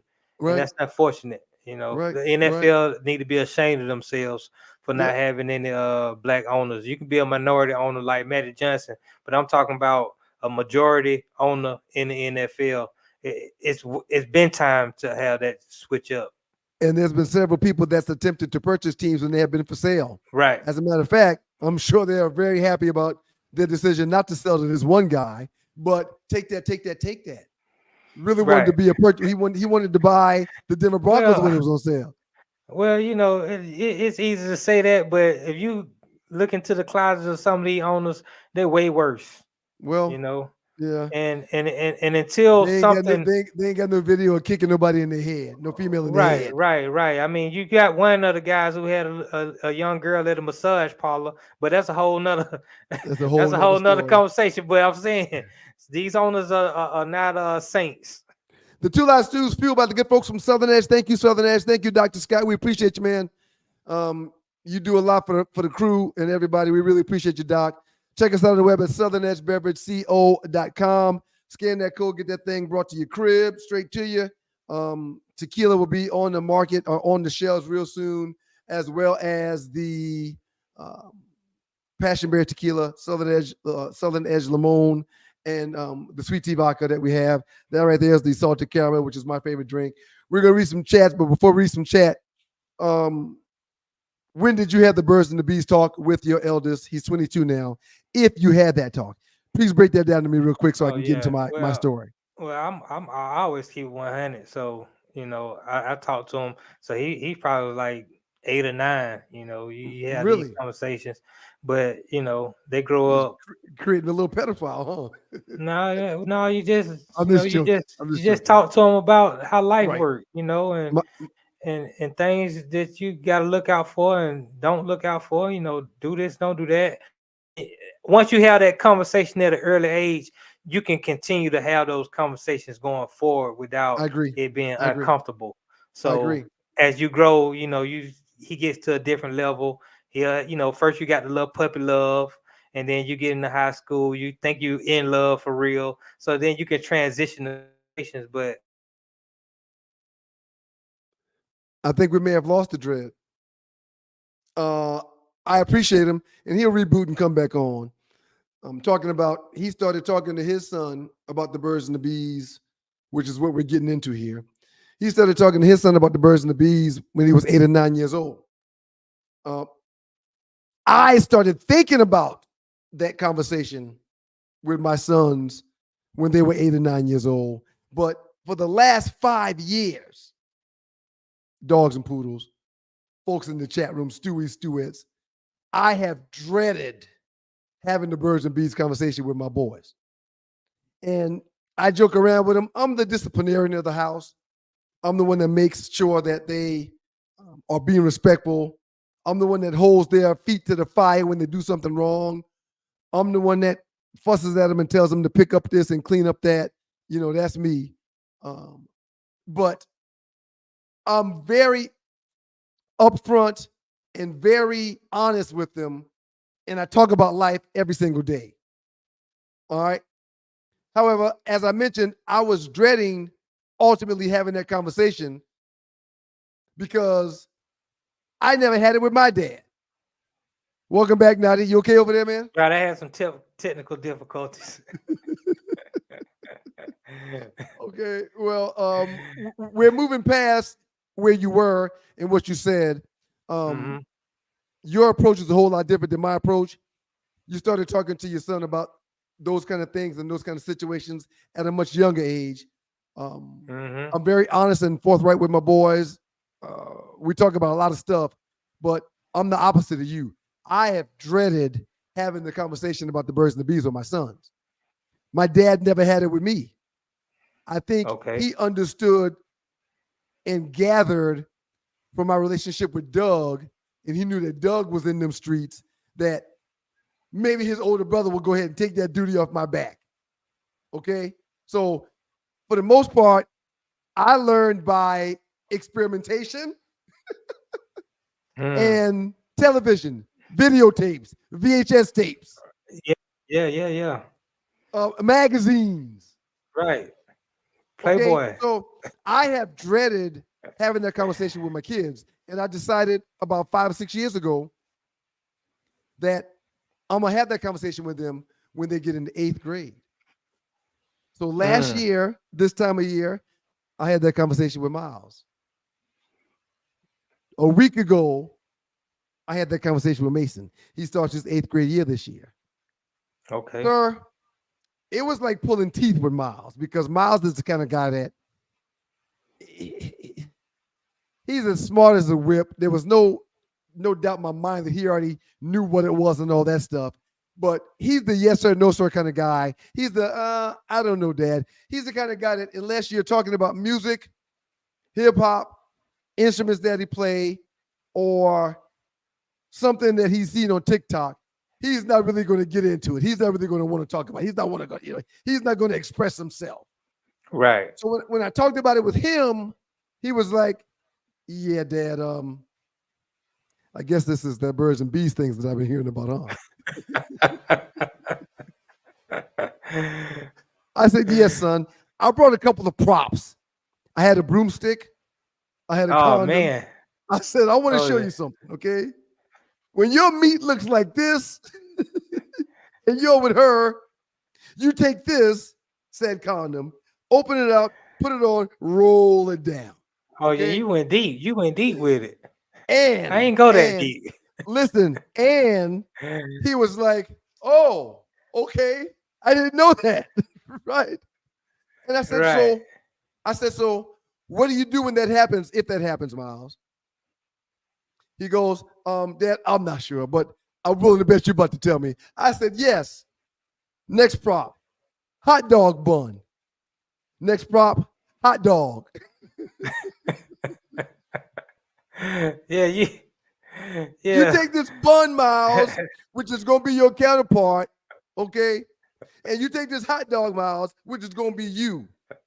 You prepped this hot dog already because it's been cooked. It's hard as a rock, Miles. You're going to put that condom on this hot dog, and you're going to take this hot dog, Miles, and I went to the bottom of the bun. I said, you're going to insert it like this. Oh, man. Yes. I don't, to each his own. You went a little deep a little bit early. I ain't go that deep. I ain't get to that point till he was about 15, 16. Right. Right. Before that, I give you the soft stuff, so what we call, the soft porn first. Right. The kissing, the hugging, right. How do you feel? That kind of stuff. Then once we kind of broke that ice, like I said, as you get older, we can gradually have more and more in-depth conversations without it being uncomfortable. Right. And with little girls, I almost think you have to start earlier than you start with the boys, because man, you hear my side? I can't even show you, like, because I'm in a situation where I'm not an everyday dad like you. So my daughter is with her mother, and so I see her whenever that happens. So when I see her, like her mom would tell me, such happened in school, I need you to talk to her. I'm gonna have that real conversation with her. But her mama ain't teaching her those things. Her mama teaching her things from a female perspective, and sometimes that's not what we want our daughters to know. So before I get to the daughter, let me do the other son. So after all the stuff I talked about with Miles, then we got into an in-depth conversation, talked about love, talked about the importance of waiting, talked about verses in the Bible, talked about what the Lord would want, talked about, making sure to be saved, talked about knowing who you're doing, talking about, not just doing that for fun, talking about that not being a sport. We talked about a lot of it, okay? Right. Asked him if he had any questions, any concerns. He didn't. The experience a week ago with Mason was totally different. I said, hey, man, we were driving to soccer practice, just me and him in the car. I turned the music down, told him to take his AirPods out of his ear, cut his phone off. I said, hey, man, you're starting the 8th grade this year. Dad needs to talk to you about a couple of things. We need to have this birds and the bees conversation. He goes, oh, really? I said, yeah, really. I said, what do you know about that? He goes, I know all about it. I said, what? Excuse me? You've been talking to Miles? He said, nah. Sex ed in the health class, Dad. They talked to us about it. They got in details about it. And I've done my own research since. Excuse me? What do you mean? So I asked him a couple questions. I didn't use the props. I asked him a couple questions, and then I said, well, if you know all you know and you've done your own research, the props that I was going to have that I had with Miles, I'm not going to share with you. But I will talk to you about the importance of making good decisions, the importance of being safe, the importance of saving yourself, the importance of not being a pervert, a perv, you know. We'll talk about all the other stuff. But, you know, thank you for taking the heat off my back that I had with Miles. I really appreciate that. And thank you for being proactive to do your own research. That's huge, son. Well, that's what you gotta talk to him about, the moral stuff, because I remember my son and my nephews, they are around the same age, and you know, I walk in the room and I check on, you know, they on Pornhub, so you know, they already know the ins and outs.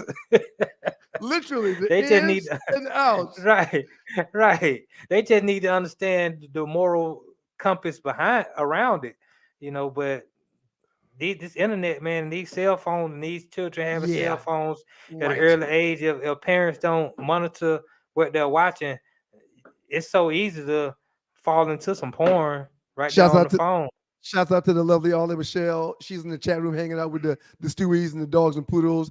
Did you save yourself? No, Arlie, I did not save myself. I got off the wagon in the 8th grade. And that's why I decided with my sons that I was going to talk to them prior to the 8th grade year. I wanted them to know and to understand, you know. And Ollie, honestly, Dread, I'm going to share with you too, and all the dogs and poodles. My first experience when I was in the 8th grade, on a vacation with a bunch of families, and a sitter was sent to stay with all the kids, about 10 kids, 8 to 10 kids. And the parents went out and hung out. And the sitter had her boyfriend come over, and they stayed in the front room watching movies all night. So the kids was being kids, okay? Me and Shorty went in the back room where nobody else was at. This chick was a whole lot older than me. I was in the 8th grade, and I'm thinking she was like in the 10th or 11th grade.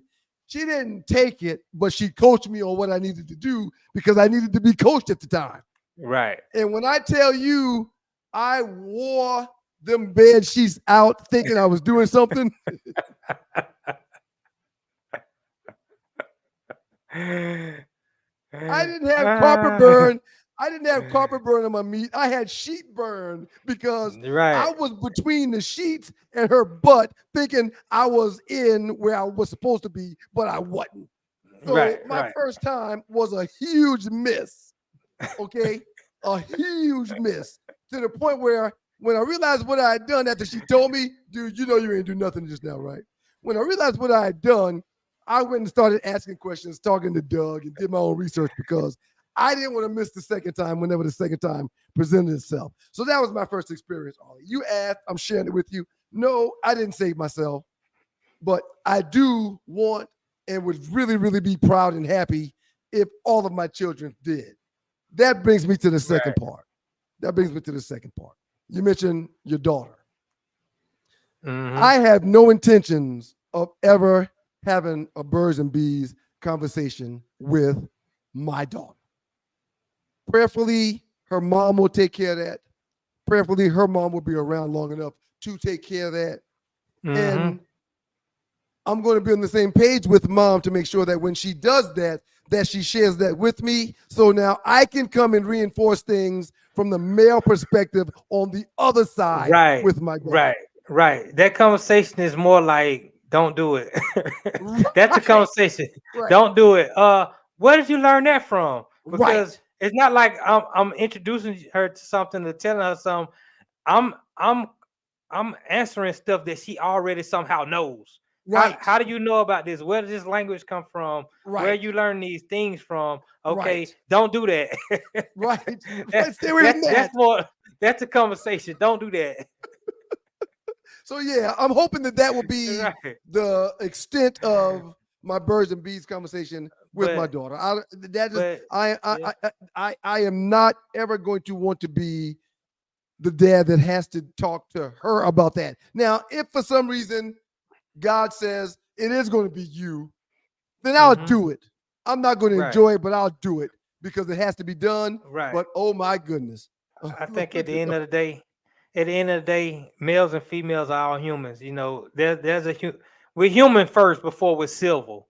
Right. So whatever's gonna happen, was gonna happen. I mean, my first experiences with sex, I was around 5 or 6 years old. I'm just hunting because we had free cable coming up. So you were hunting at 5 and 6, Dread? yeah, I was hunting at 5 or 6, and I was hunting with these girls at 5 or 6 because they were ready, to hunt. You know what I'm saying? Because How old were they, Naughty? they was around the same age, around say 5, 6, 7 years old. Um, Give me a second. who is it? Colin, give me a second. Oh, that's Arlie. Hey, y'all. Shouts out to the great Arlie Michelle, the proprietor and the producer and the entertainment reporter for the 2 Live Stews. What up, how you doing, Arlie? Yeah, Hey, once you you guys say stop, what up, you Natalie? can't make it stop. Once you start, you can't. I make it know. I was stop. like, I can't make the doorbell stop. I don't know how to make it stop. Make it stop. You got to make sure it's not on repeat, Arlie. So, Arlie, I saw you jump in here. You wanted to get some of this action. You wanted to get some of this smoke. What were Birds you and about to bees say? action. What were you Listen, about to say?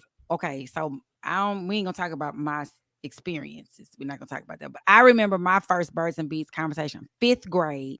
My mom, because girls, you have to talk about when you get your menstrual cycle. And I got my menstrual cycle Easter Sunday. It means something. I'm just telling y'all. I don't know what that means, but it means something. And I was scared to tell my mama because we were in Mississippi. We were driving back to Atlanta and it was at church. And I was like, oh my God. Anyway, my mom decides. So I used to read this book. Judy Blume used to write these books. And it was a book called Are You There, God? It's Me, Margaret. And it talked about like growing breast and then getting a menstrual cycle. And all. So I like, who was that? Mason you just talked to. I like him had my own research and I knew stuff, but then I was scared my mama was gonna be mad when she sat me down to talk about it. So I was like, no, I don't know. Just tell me what you want to talk about. So she talked about all those things, and my parents was, you just don't do it. Yeah, I don't care. You don't do. As a girl, Well, you're a preacher. You're a PK. You're a preacher kid. I'm a PK twice. I'm a preacher's kid and a physician's kid. So I'm supposed to be, as a preacher's kid, a little freaky something, and a bad as a physician's kids. They always say doctor's children. We were just, mean spirited. We were snotty because we thought we were something. And then as a PK, we the little girls supposed to be sucking your wee-wees under the table. That was not me though. That was not me. I did not suck a wee-wee under no tables. No. Well, my daddy would, if terror was a person, it would be my daddy. He did not. He scared the Jesus out of me. Not the Jesus, the devil. He scared the devil out of me and put the Jesus in me. Mm-hmm. So yeah, my mama told me all about that part. And my daddy was just, I guess he let her do it. And she was like, just don't do that. You get your work. You get your books. Get your books. That's what you worry about. Get your books. The great Dr. Tracy Bryant, shouts out to you, Tracy, one of your sorors, Arlie. She said, but it's so important that dad plays a role in being a part of the conversation with your daughter, just so she understands the male perspective in as a PG version as possible. Thank you for your participation, Tracy. Love you, girl. Does that mean, that means it's okay? Because I'm gonna tell you. Did your dad have a part of your conversation? My dad wasn't a part of that conversation, but I knew not to open nothing for nobody. Because he was crazy. He's still crazy. But does that mean as a mom, because I've had conversations with my son, like, his dad and I divorced when he was younger. So when he started getting those nocturnal emissions and stuff when he was little, I was like, I don't know what I'm supposed to say. Oh my God. Because he was at my house most of the time. But I figured it out. I was like, okay, I got this little book and we talked about it so that he would not feel embarrassed. How old was he then, Arlie? How old was he? I don't remember, but he was not old as I wanted him to be. Let me just say that. I wanted him to be like 20, like be grown, just so I could. But then when it was time for him to go to prom, I was like, has your dad said anything to you about condoms? He said, no, ma'am. And he probably had, but Trey just didn't want to tell me. I was like, okay, go get the banana. We about to show you how this whole thing. So we ended up putting condoms on bananas. He was like, oh my God. I said, I don't want to be no grandmama. I can't be no grandmama. I just told Dred I used the broomstick. That was one of my props. I had the broomstick. I had the condom. Yep. When your meat get like this, you take this, open it like this, roll it down on this. You call it meat? Meat. Penis. Meat. That's the other reason. They say that's how kids get in trouble because they don't know the real term. So when somebody said, let me touch your vagina, let me rub on your penis, little children don't know what that is because we didn't call it a tallywhacker or a skeeter worm or meat. Or pockets or meat, pocketbooks. You know, women call theirs the pocketbook. I'm like, why is this a pocketbook? Oh, let's see, PKs or the freakiest. I agree. I agree. You wish, people, whoever said I know that. people that go to church to get laid. Listen. I was a good girl. Because it starts off, Julius 35C, because it starts off with dry humping, then rubbing the meat, then kissing the meat, and finally the thing every boy tells a girl, let me just put in the head. The head. Right. That's how. Right. Or Just girls just the tip of it. Girls always hear. Now, see, if you love me, I remember those days. Like, if you love me, well, okay, you know, we just, Lord, oh my God. Okay, whenever mom has See, that conversation, I'm gonna remember to tell my daughter, hey, love ain't got nothing to do with They this. don't love you, baby. right. They don't love Yeah. you. They love that girl next to you too. As soon as you give them a little piece, they gonna love her. Yeah. Go ahead, See, I Dre. never really had that conversation with my parents about putting on rubbers and all that type of thing. You know, Me either. My stepdad, who my mom was with, he would just say, man, you know, you want to get wet, you know. He said, go get it wet. So that's probably why I got these kids. Just go get it wet. Yeah, the condoms ain't never really been my thing, you know. But I wasn't taught. I wasn't taught, you know, to use no condoms and stuff like that. So yeah, I mean, me either. But I was told Tracy- don't do it at all. Tracy just said she used the banana with her boys too, Arlie. Mhm. That's Just real. hunching. Yeah, that dry humping, get it wet. Yeah, that get it wet would make me go straight to the shower because that's Meat what whistle. What did he say? I spent a lot of time in the shower after that 8th grade experience I had where I was between the sheets and the booty. Yeah. That is so. You thought you were killing it. I was listening. Was she not Listen. making them noises or nothing? No, she wasn't saying nothing. She was trying to figure out what the hell was going on. No, Right. But I'm gonna tell you what's so sad is so many men that I am friends with or know have very similar stories to what you said, Ryan. Like there, some babysitter or some older woman went and took advantage of them. And if that was the other way around, if a man Right. did that to a young girl, it would be a a problem. But it's problem. like a badge It's a of problem. honor for y'all. Right. Yeah. It's the I wasn't craziest I wasn't embarrassed at all. As a matter of fact, when she was like, hey, You know you when the didn't do clock nothing. when the clock hits so and so, meet me in the back room back there. Right. I was there 2 minutes early, and when she got in there, I was already buck ass naked. Ready to hump the sheet. Well, no, I was ready to go for it. I figured if she called me back there, she called me back there for Right. a reason.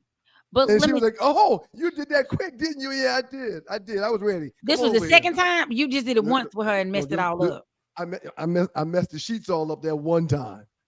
Yeah, that I one just- time.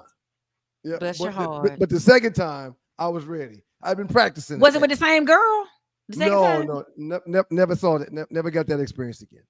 Hmm. She propositioned me again about 5 or 6 years later. And why you didn't want to show what you learned? She was about 20 pounds heavier, and she already had a kid, and you know, yeah, Right. You're like, no, I'm wasn't- good. Thank you. It wasn't beneficial for your boy back then. It just wasn't. It wasn't going to work. Terrible. Yeah. So, Dre, the daughter thing, man. How old's your daughter now? She's 10. Yeah, but you know, 1 year older than you Morgan. know, right. So you know, she got a mama who, you know, teaches her some things that I wish she wouldn't know already. So you know, you have to have these conversations and be like, look, don't do this, don't do that. Where you get Right. that from? How you know Right. about this? Right. You know, Right. it's those Right. conversations. Yeah. Right. Yeah.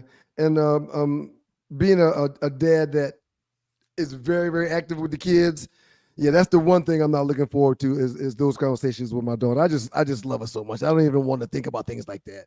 Let me ask y'all this. As a mama, so this is the kind of Question. stuff- I got a question. So I want to, and the stewards, y'all chime in. So So I'm one of them mamas. They said I'm gonna be that rude grandmama that's, talk, baby, pull your drawers up. One of them people, just ignorant and extra. But I really want to wonder if my son knows, like, you supposed to make sure your body parts are shaved. So who gonna want to suck on that if it's all bushy or whatever? Like, so is it wrong if I say that though? Yeah, I mean, some people don't want it shaved. That goes both ways. Some men would prefer the women not be shaved. Some men like the women to be shaved. It's all about your partner, So I need to tell him to ask his girl if she like it or not. Or that's just none of my business at this point. All he gotta do is whip it out. He'll find out. Listen, no time.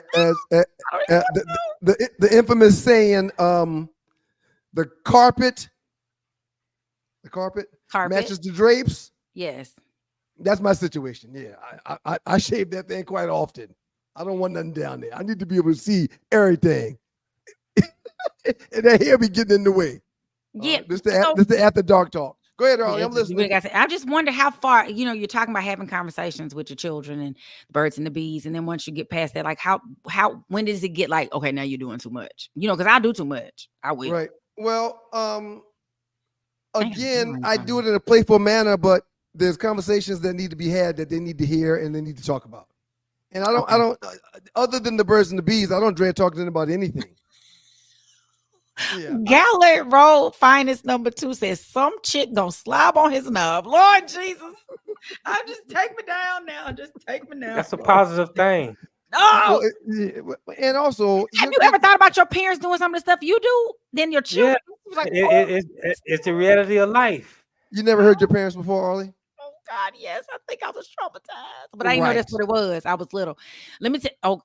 If my mama watched it, she'd kill me. But when I was little, I just busted up in the bathroom. My dad was in the shower, and I didn't have the parts he had. So what is that? What is that?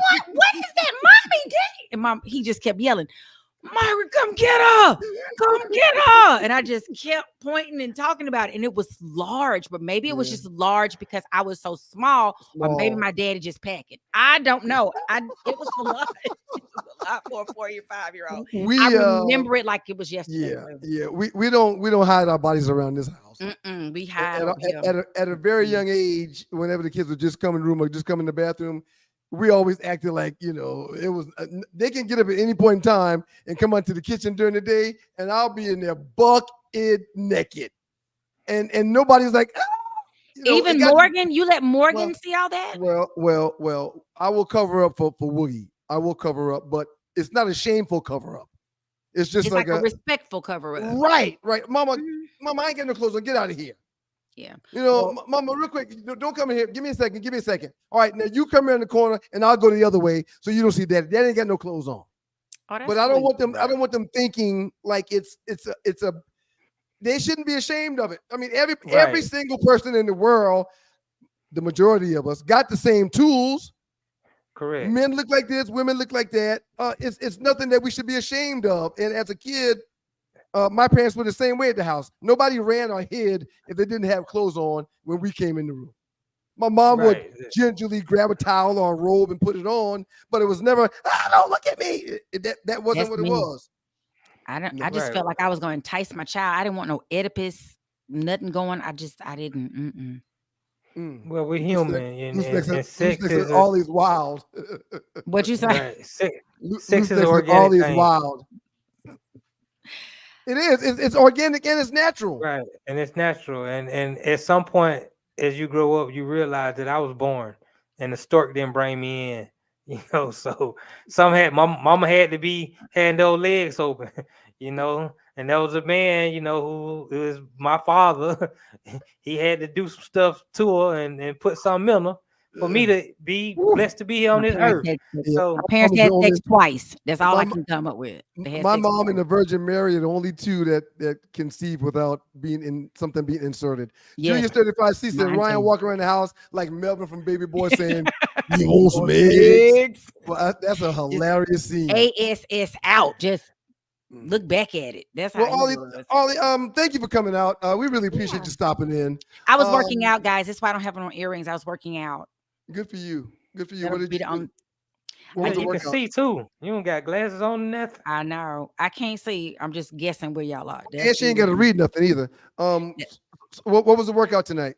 I did a dance class, and the people in the front had already done that class. And so I'm feeling cuckoo because he like 5, 6, 7, 8, 10, 10, 10, 10, 10. He doing it. And they know it. What is going on? They Right. can't be better than me. Hold up. So yeah, I was in there struggling. But I completed it and I did it, and it was fun. Appreciate you, Arlie. Go ahead, Dredd. I'm finna say I saw Arlie rob a poker game earlier this week. Took all the money. Text me talking about something. Where you put the money? And I sent him back a text. I was like, what money? And I don't know what you're talking about. He was like, yeah, I'm watching the movie. Blah, blah, blah. Somebody else, Doc sent me a crazy. Doc sent me a crazy text. He was like, I can't believe you went to jail. And I was like, what are y'all talking about? Are you meaning this text for me? Talking about your other career. Yes. Naughty one asked me, is that really you? Were you acting, or is that how you really act? I said, Naughty, I'm an actress. That's not me. Right. But I might have stole it. I'm going to read a few of the chats, guys. Maurice Bird, as a teacher's kid, it's a huge burden to be at the same school. I bet. Yeah, I can't imagine how easy that is. Loose next eye. Ryan going to have the minivan tires burning, rubber leaving that school. You better believe it. Ollie, before you got here, I told them how tomorrow morning when I drop the kids off, I'm going to drop them off right about 6:50-ish. No. 7:50-ish. Right before 8 o'clock. And I'm going to come home and I'm going to smoke a fat joint. Right in your naked Melvin self. Well, I'll be naked out back. Yeah, I'll be naked out back under the deck. But yeah, that's my plan tomorrow. Welcome back to school, kids. Don't call you. Well, I get a lot of work done after I do that. You do. Trust me. Yeah.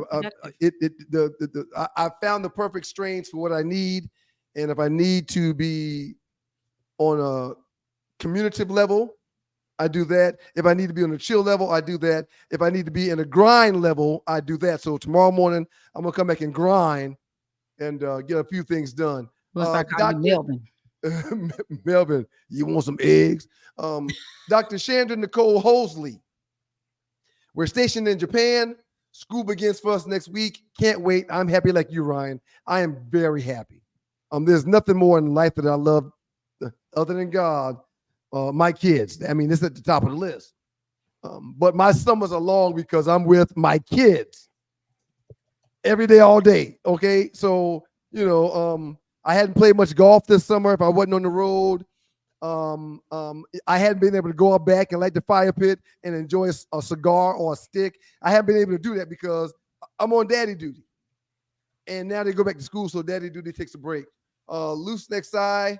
Got my SE shipped. Thank you very much. Got to Dallas. Appreciate you, Loose Next Eye. That's huge.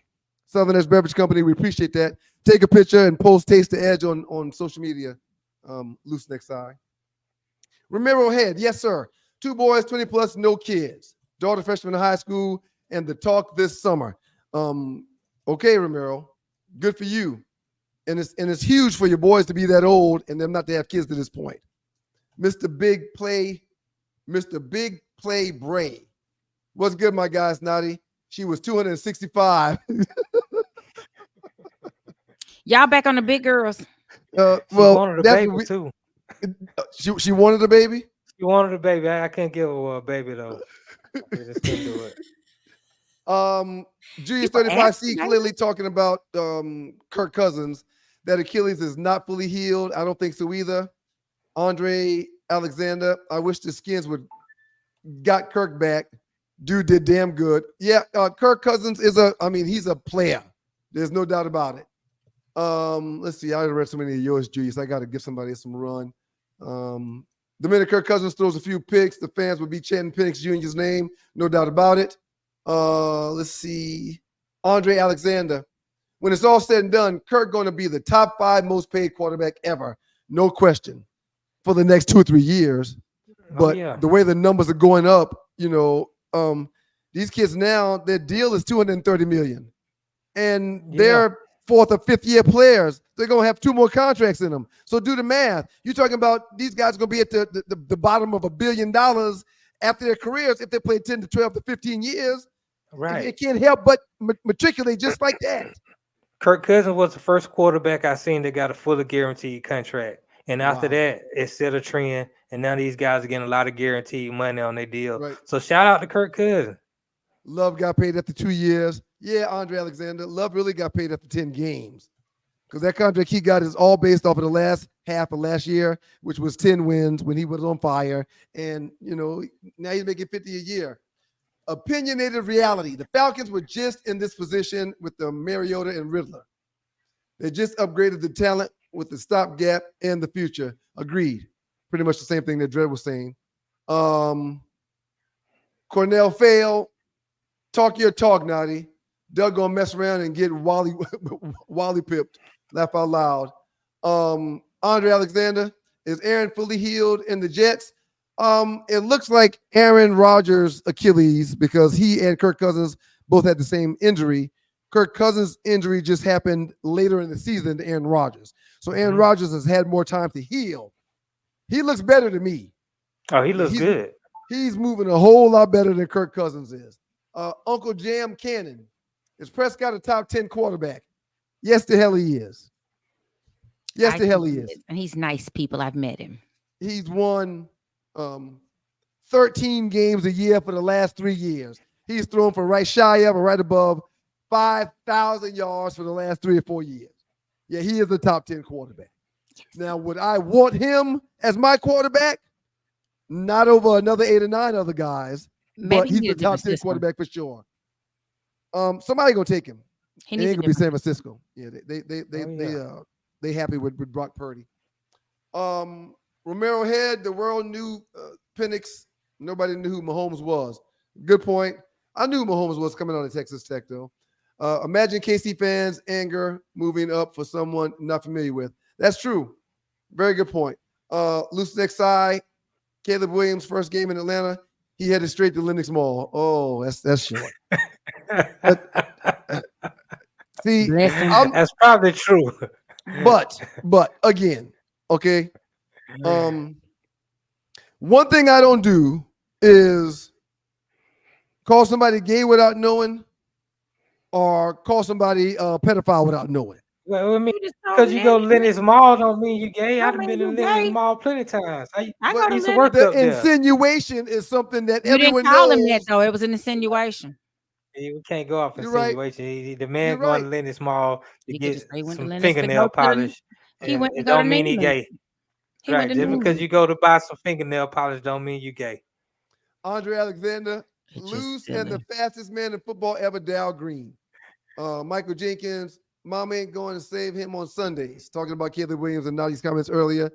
Gilliard Road Finest, number 2. Shouts out to you, Gilliard Road. That's back at the crib in South Carolina. Got to be, because he said something. Minnesota just called me on free agent wire to try out.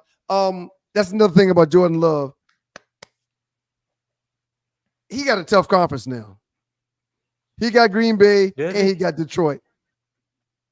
Yeah, Minnesota, we don't know what they're going to look like, but Green Bay and Detroit all playing good football right now. I'm saying Jordan Love is with Green Bay, so you take them out. So he got Detroit. But Minnesota and Chicago, I don't question marks. Yeah, I'm we not, just I'm talked not about how stacked putting no stock Chicago in was. Chicago. Okay. Yeah, All right. on offense, they appear to be stacked. Who's going to have a better season, 1 or 2? I think Caleb Williams is going to have an incredible year. Chicago did what they needed to do to put the pieces around him for him to have success. Alden Michelle, the Patriots need a losing streak. Yep. I would be happy with that. May, aka Trubisky, that's from Fly Tie. Fantasy football GOAT strategies. Remember, the Joneses have never really been good at matching skin folks' talent with the money. Remember, Emmett sat out 2 games in 93, came back and was why they had success the following that same year. The great Arlen Michelle, the owners and GMs have bigger bargaining power, and they use it, and it's likely great business and more or poor moral character. I can dig it.